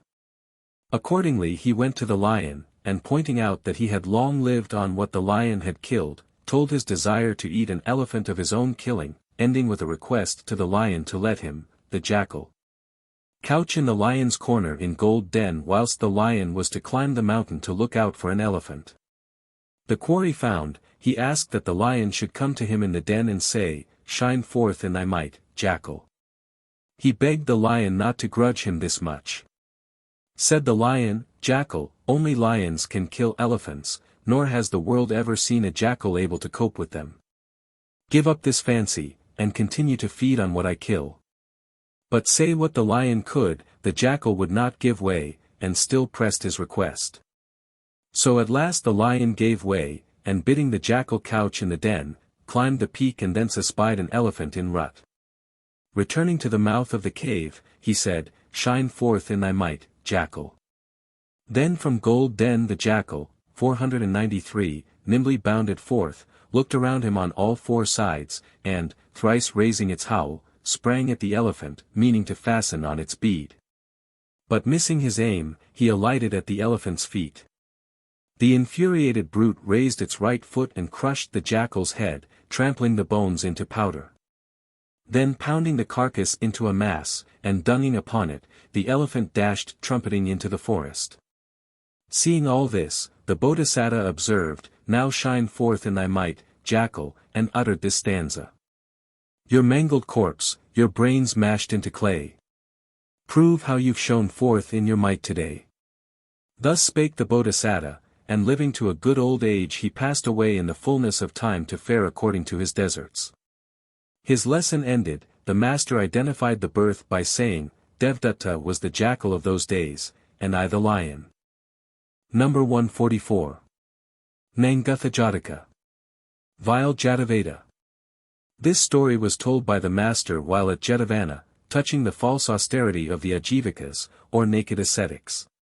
Tradition tells us that behind Jetavana they used to practice false austerities 197.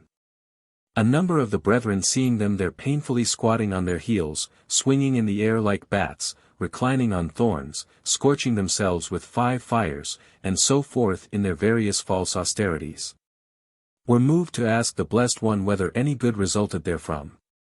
"None whatsoever," answered the master.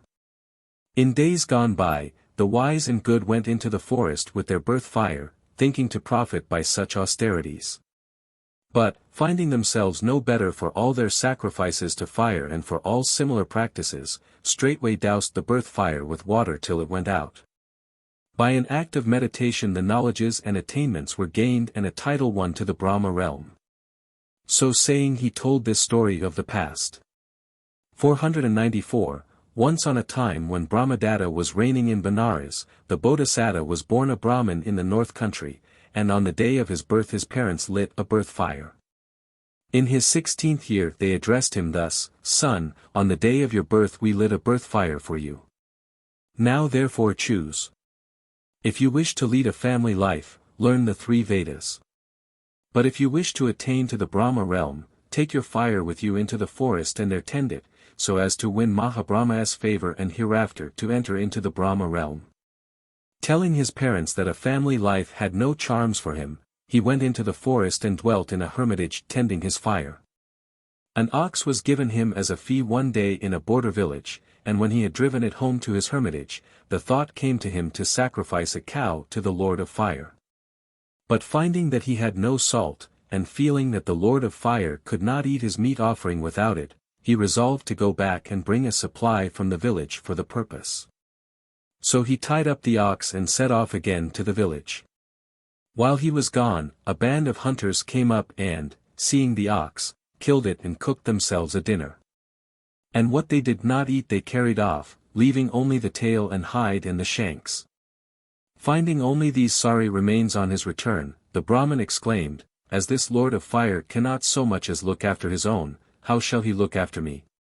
It is a waste of time to serve him, bringing neither good nor profit." Having thus lost all desire to worship fire, he said, "My Lord of Fire, if you cannot manage to protect yourself, how shall you protect me? The meat being gone, you must make shift to fare on this offal." So saying, he threw on the fire the tail and the rest of the robber's leavings and uttered this stanza. Veri-Jataka 198, here's the tale for you. And think yourself in luck to get so much.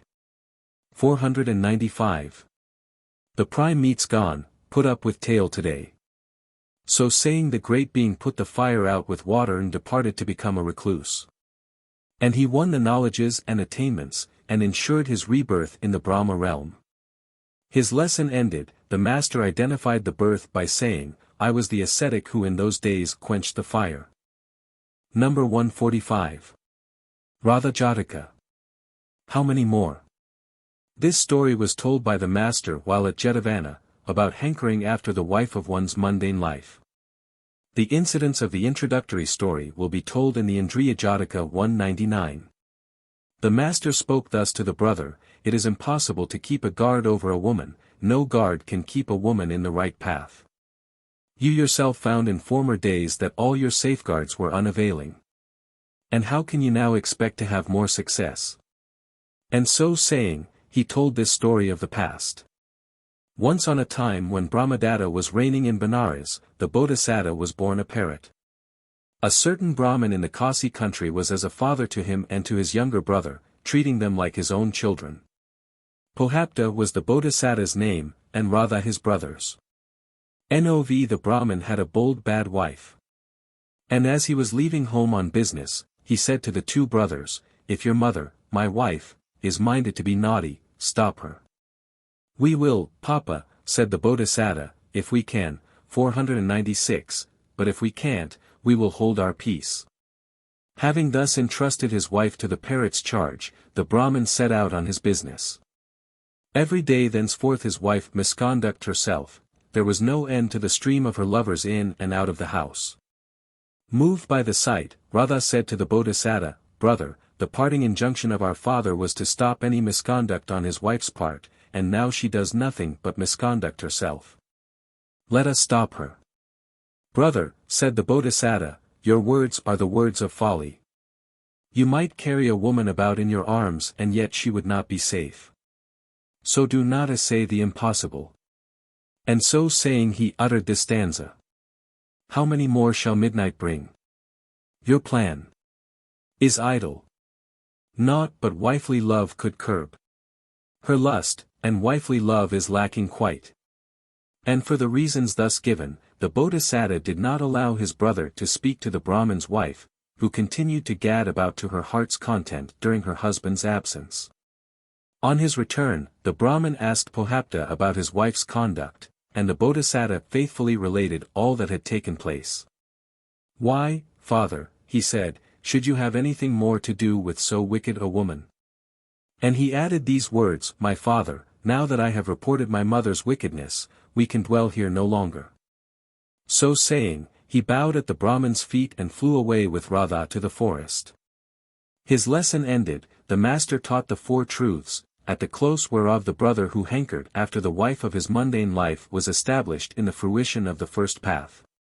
This husband and wife, said the master, were the Brahmin and his wife of those days, Ananda was Radha, and I myself Pohapta. Number 146. Katahaka-Jataka. 497, Our throats are tired. This story was told by the master while at Jetavana, about a number of aged brethren. Whilst they were still of the world, they were rich and wealthy squires of Savatthi, all friends of one another, and tradition tells us that while they were engaged in good works they heard the master preach. At once they cried, "We are old. What to us are house and home? Let us join the brotherhood, and following the Buddha's lovely doctrine make an end of sorrow." So they shared all their belongings amongst their children and families, and, leaving their tearful kindred, they came to ask the master to receive them into the brotherhood. But when admitted, they did not live the life of brethren. And because of their age they failed to master the truth. 200. As in their life as householders, so now too when they were brethren they lived together, building themselves a cluster of neighboring huts on the skirts of the monastery. Even when they went in quest of alms, they generally made for their wives and children's houses and ate there.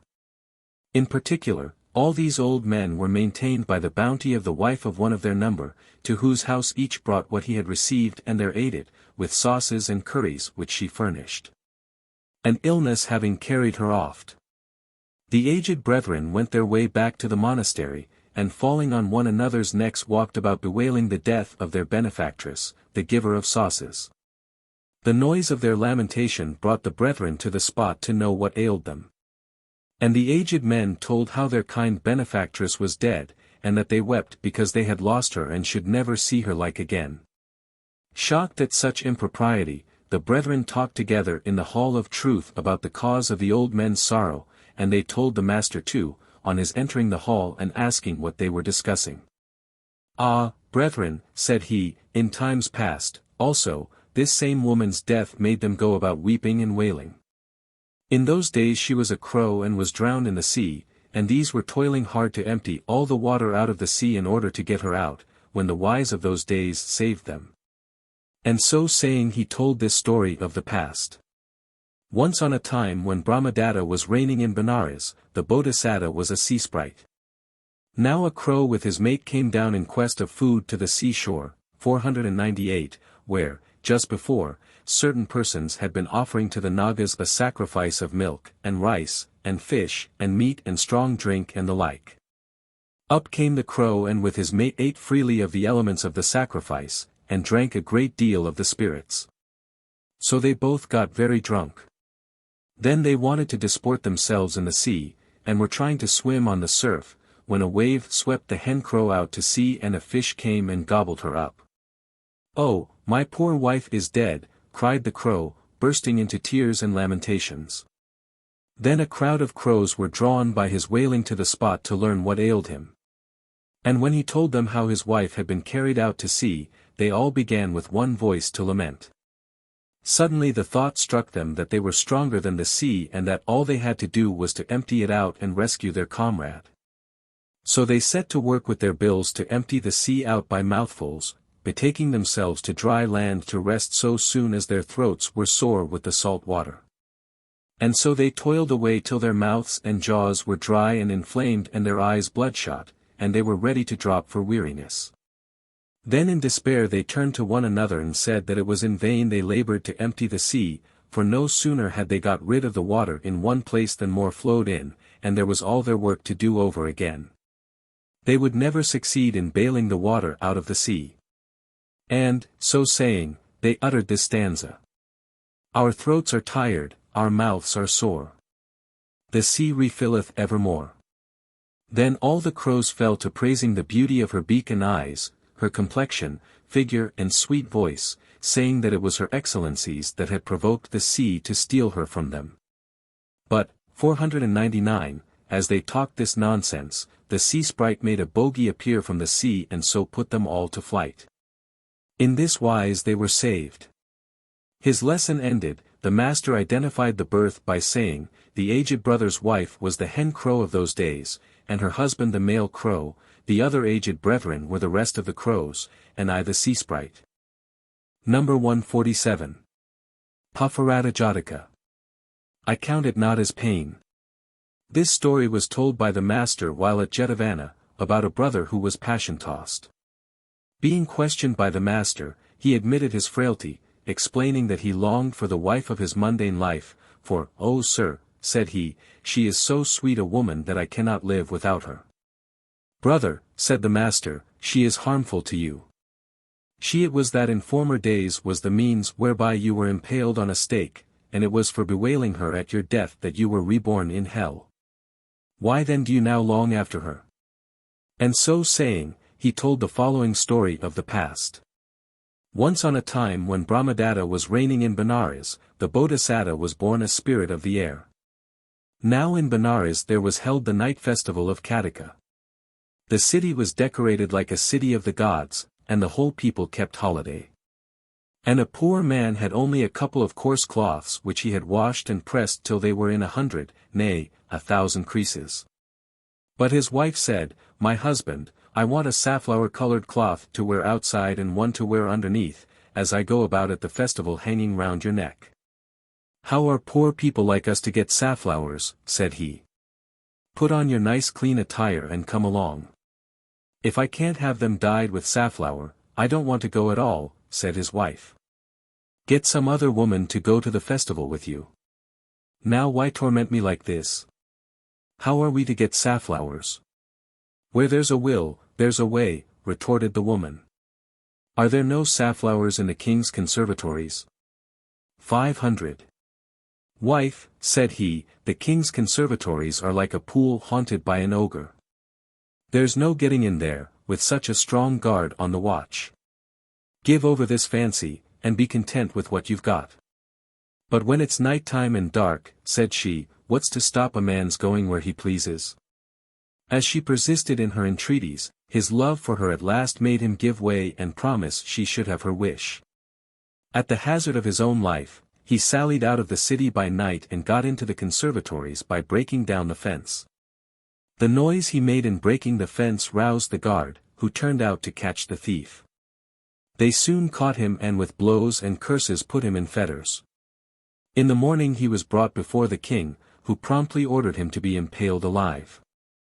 Off he was hauled, with his hands tied behind his back, and led out of the city to execution to the sound of the execution drum, and was impaled alive. Intense were his agonies, and, to add to them, the crows settled on his head and pecked out his eyes with their dagger-like beaks. Yet, heedless of his pain, and thinking only of his wife, the man murmured to himself, "Alas, I shall miss going to the festival with you arrayed in safflower-colored cloths, with your arms twined round my neck." So saying, he uttered this stanza. "I count it not as pain that, here impaled, by crows I'm torn. My heartfelt pain is this, that my dear wife will not keep holiday, attired in raiment gay of ruddy dye." And as he was babbling thus about his wife, he died and was reborn in hell. His lesson ended, the master identified the birth by saying, "This husband and wife were the husband and wife of those days also, and I was the spirit of the air who made their story known." Number 148. Sigala-Jataka. 501, Once bitten, twice shy. This story was told by the master when at Jetavana, about subduing desires. We are told that some 500 rich friends, sons of merchants of Savatthi, were led by listening to the master's teachings to give their hearts to the truth. And that joining the brotherhood they lived in Jetavana in the part that Anathapika paved with gold pieces laid side by side 201. Now in the middle of a certain night thoughts of lust took hold of them, and, in their distress, they set themselves to lay hold once again of the lusts they had renounced. In that hour the master raised aloft the lamp of his omniscience to discover what manner of passion had hold of the brethren in Jetavana, and, reading their hearts, perceived that lust and desire had sprung up within them. Like as a mother watches over her only child, or as a one-eyed man is careful of the one eye left him, even so watchful is the master over his disciples. At morn or even, at whatsoever hour their passions war against them, he will not let his faithful be overpowered but in that self-same hour subdues the raging lusts that beset them. Wherefore the thought came to him, this is like as when thieves break into the city of an emperor, I will unfold the truth straightway to these brethren, to the end that, subduing their lusts, I may raise them to arahatship. So he came forth from his perfumed chamber, and in sweet tones called by name for the venerable elder, Ananda, treasurer of the faith. And the elder came and with due obeisance stood before the master to know his pleasure. Then the master bade him assemble together in his perfumed chamber all the brethren who dwelt in that quarter of Jetavana. Tradition says that the master's thought was that if he summoned only those 500 brethren, they would conclude that he was aware of their lustful mood, and would be debarred by their agitation from receiving the truth. Accordingly he summoned all the brethren who dwelt there. And the elder took a key and went from cell to cell summoning the brethren till all were assembled in the perfumed chamber. Then he made ready the Buddha seat.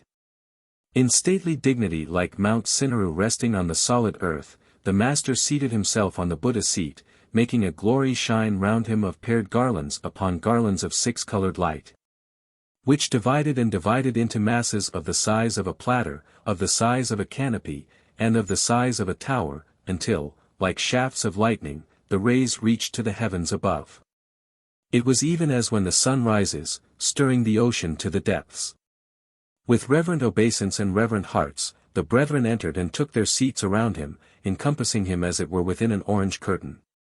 Then in tones as of Mahabrahma the Master, 502, said, Brethren, a brother should not harbor the three evil thoughts, lust, hatred, and cruelty. Never let it be imagined that wicked desires are a trivial matter.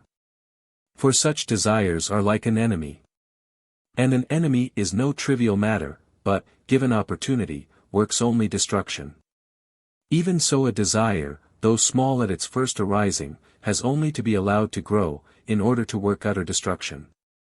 Desire is like poison in food, like the itch in the skin, like a viper, like the thunderbolt of Indra, ever to be shunned, ever to be feared. Whensoever desire arises, forthwith, without finding a moment's harborage in the heart, it should be expelled by thought and reflection, like as a raindrop rolls at once off the leaf of the lotus. The wise of former times so hated even a slight desire that they crushed it out before it could grow larger. And so saying, he told this story of the past. Once on a time when Brahmadatta was reigning in Benares, the Bodhisattva was reborn into life as a jackal and dwelt in the forest by the riverside. Now an old elephant died by the banks of the Ganges, and the jackal, finding the carcass, congratulated himself on lighting upon such a store of meat. First he bit the trunk, but that was like biting a plough handle. "There's no eating here," said the jackal and took a bite at a tusk. But that was like biting bones. Then he tried an ear, but that was like chewing the rim of a winnowing basket. So he fell to on the stomach, but found it as tough as a grain basket. The feet were no better, for they were like a mortar. Next he tried the tail, but that was like the pestle. "That won't do either," said the jackal. And having failed elsewhere to find a toothsome part, he tried the rear and found that like eating a soft cake. "At last," said he, "I've found the right place," and ate his way right into the belly, where he made a plenteous meal off the kidneys, heart and the rest, quenching his thirst with the blood. And when night came on, he lay down inside. As he lay there, the thought came into the jackal's mind, "This carcass is both meat and house to me, and wherefore should I leave it?" So there he stopped, and dwelt in the elephant's inwards, eating away.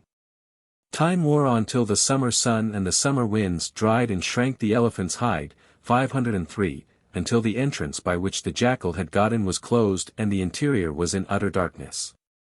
Thus the jackal was, as it were, cut off from the world and confined in the interspace between the worlds.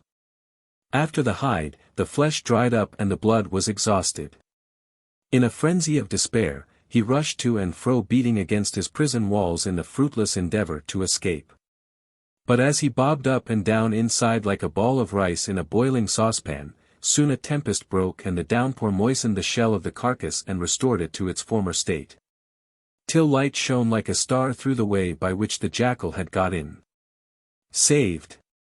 Saved!" cried the jackal, and, backing into the elephant's head, made a rush headfirst at the outlet. He managed to get through, it is true, but only by leaving all his hair on the way. And first he ran, then he halted, and then sat down and surveyed his hairless body, now smooth as a palm stem. "Ah," he exclaimed, "this misfortune has befallen me because of my greed and my greed alone. Henceforth I will not be greedy nor ever again get into the carcass of an elephant." And his terror found expression in this stanza. "Once bitten, twice shy. Ah, great was my fear. Of elephants inwards henceforth I'll steer clear."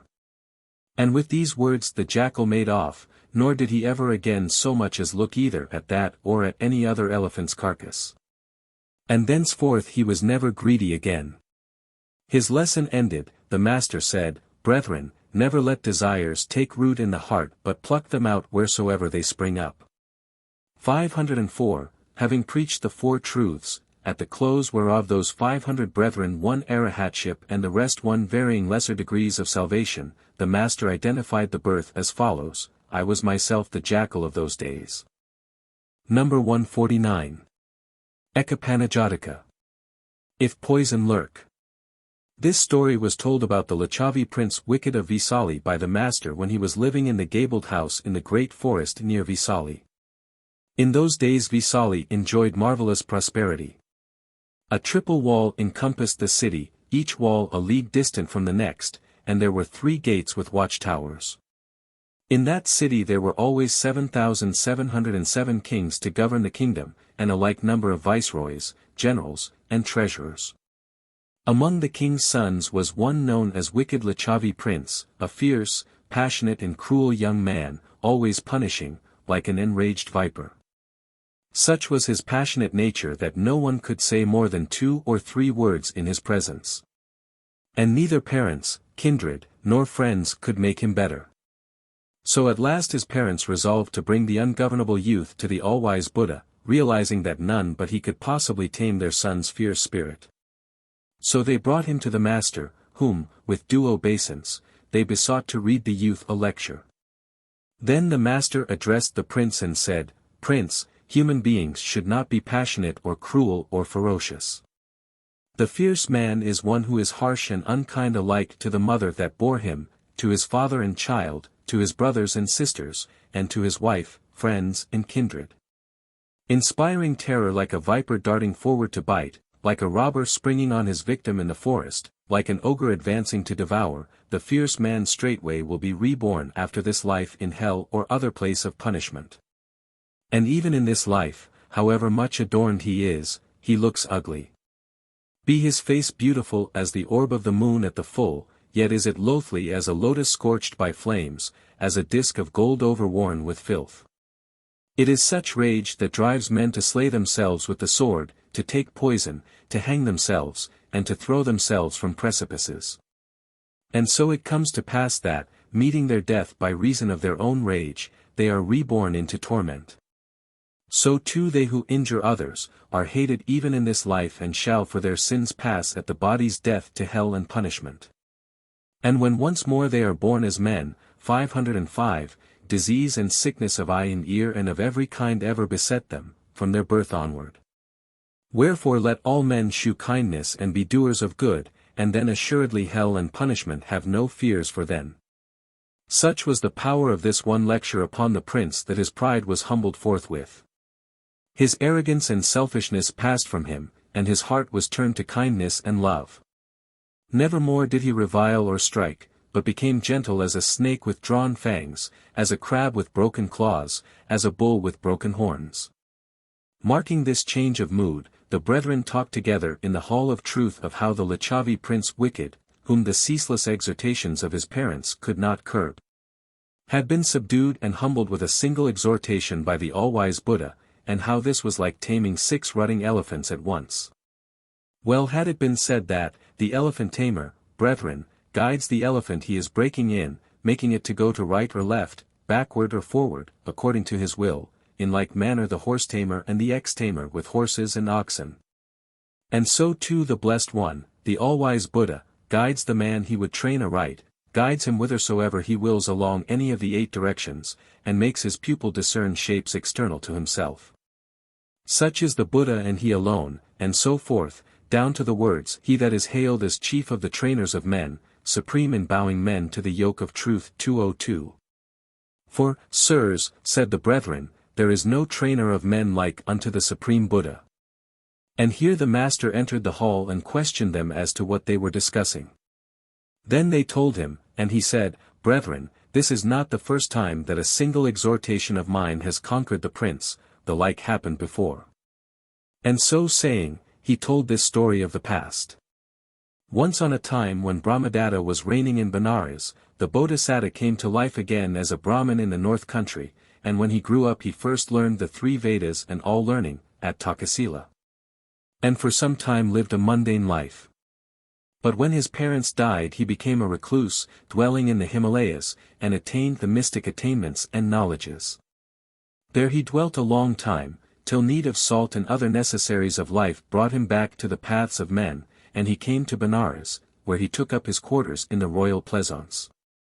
Next day he dressed himself with care and pains, and in the best garb of an ascetic went in quest of alms to the city, 506, and came to the king's gate. The king was sitting down and saw the Bodhisattva from the window and marked within himself how the hermit, wise in heart and soul, fixing his gaze immediately before him, moved on in lion-like majesty, as though at every footstep he were depositing a purse of 1,000 pieces. If goodness dwell anywhere, thought the king, it must be in this man's breast. So summoning a courtier, he bade him bring the hermit into the presence. And the courtier went up to the Bodhisattva and with due obeisance, took his alms bowl from his hand. How now, your excellency, said the Bodhisattva. The king sends for your reverence, replied the courtier. My dwelling, said the Bodhisattva, is in the Himalayas, and I have not the king's favor. So the courtier went back and reported this to the king.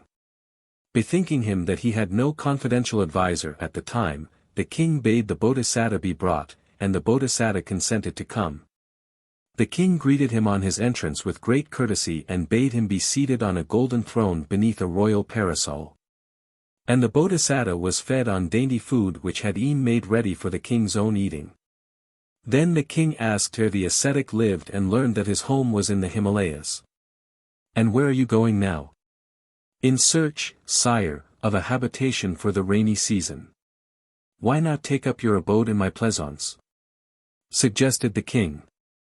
Then, having gained the Bodhisattva's consent, and having eaten food himself, he went with his guest to the pleasaunce and there had a hermitage built with a cell for the day, and a cell for the night.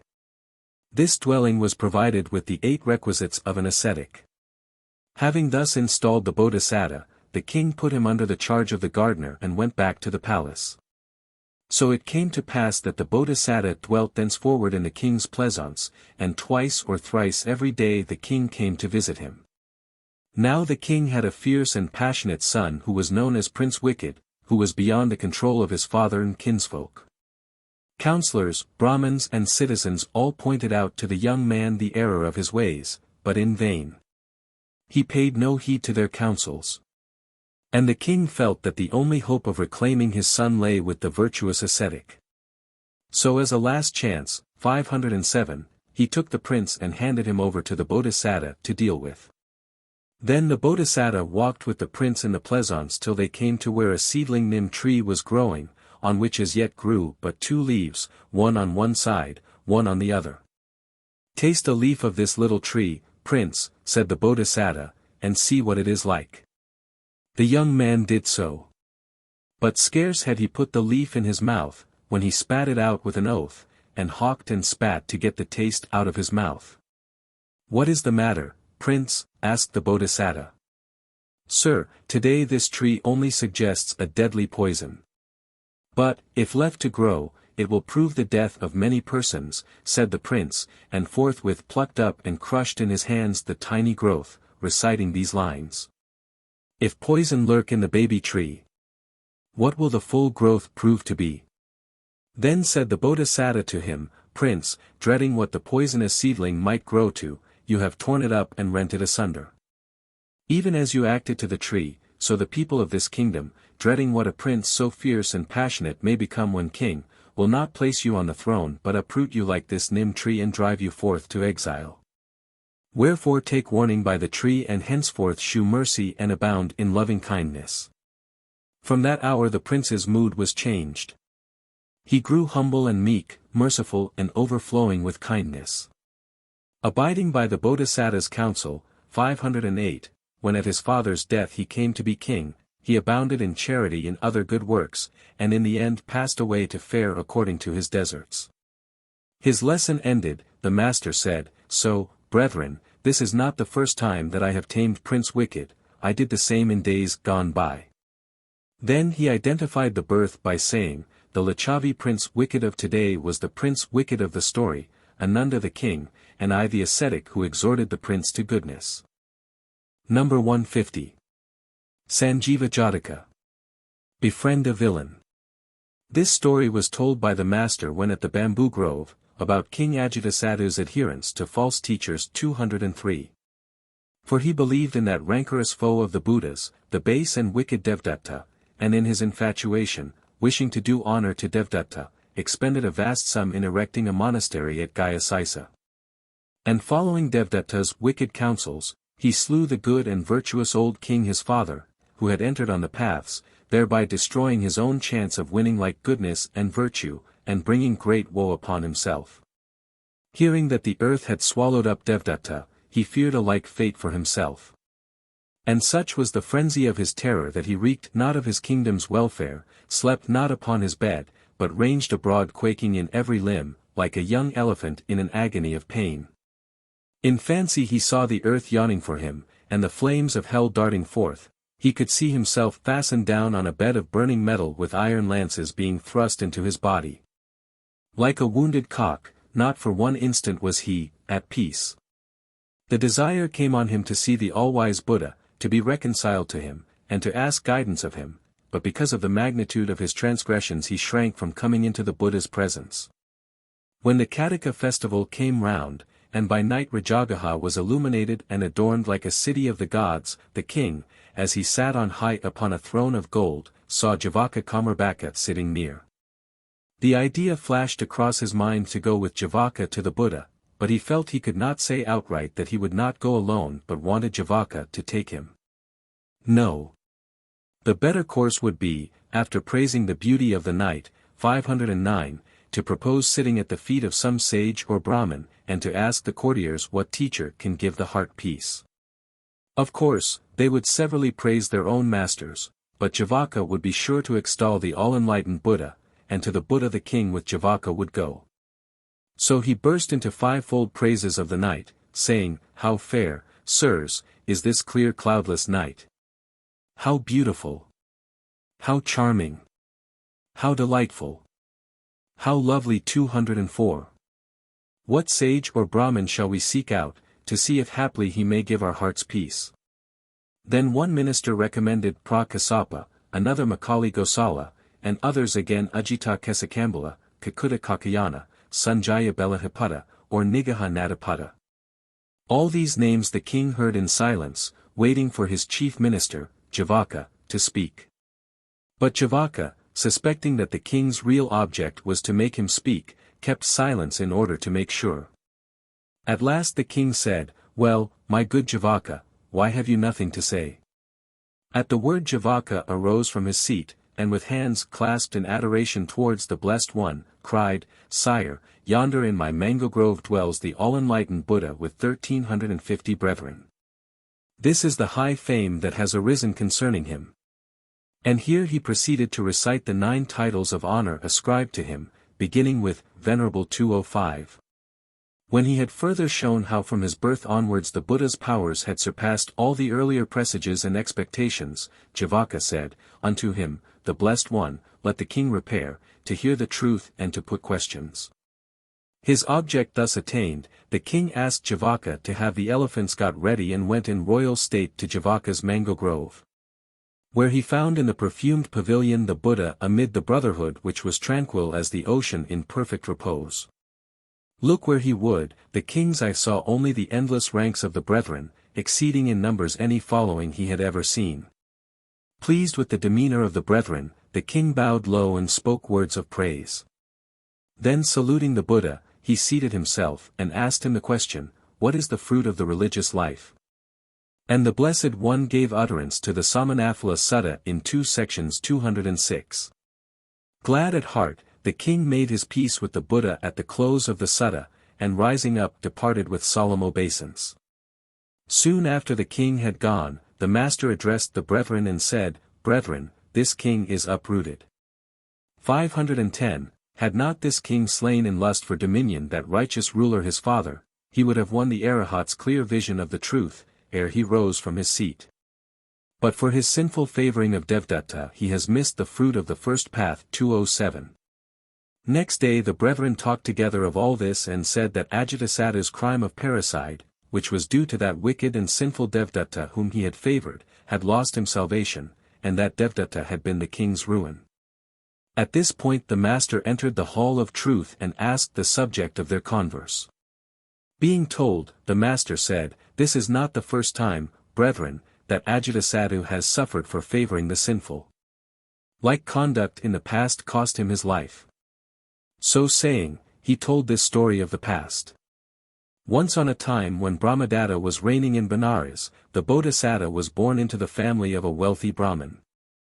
Arriving at years of discretion, he went to study at Takasila, where he received a complete education. In Benares as a teacher he enjoyed worldwide fame and had 500 young Brahmins as pupils. Among these was one named Sanjiva, to whom the Bodhisattva taught the spell for raising the dead to life. But though the young man was taught this, he was not taught the counter-charm. Proud of his new power, he went with his fellow pupils to the forest wood gathering, and there came on a dead tiger. "Now see me bring the tiger to life again," said he. "You can't," said they. "You look and you will see me do it." "Well, if you can, do so," said they, and climbed up a tree forthwith. Then Sanjiva repeated his charm and struck the dead tiger with a potsherd. Up started the tiger and quick as lightning sprang at Sanjiva and bit him on the throat, killing him outright. Dead fell the tiger then and there, and dead fell Sanjiva too at the same spot. So there the two lay dead side by side. The young Brahmins took their wood and went back to their master, to whom they told the story. "My dear pupils," said he, "mark herein how by reason of showing favor to the sinful and paying honor where it was not due, he has brought all this calamity upon himself. And so saying he uttered this stanza. 511, befriend a villain, aid him in his need. And, like that tiger which Sanjeeva 208 raised to life, he straight devours you for your pains. Such was the Bodhisattva's lesson to the young Brahmins, and after a life of almsgiving and other good deeds he passed away to fare according to his deserts. His lesson ended, the master identified the birth by saying, Ajatasattu was the young Brahmin of those days who brought the dead tiger to life, and I the world-famed teacher. The end.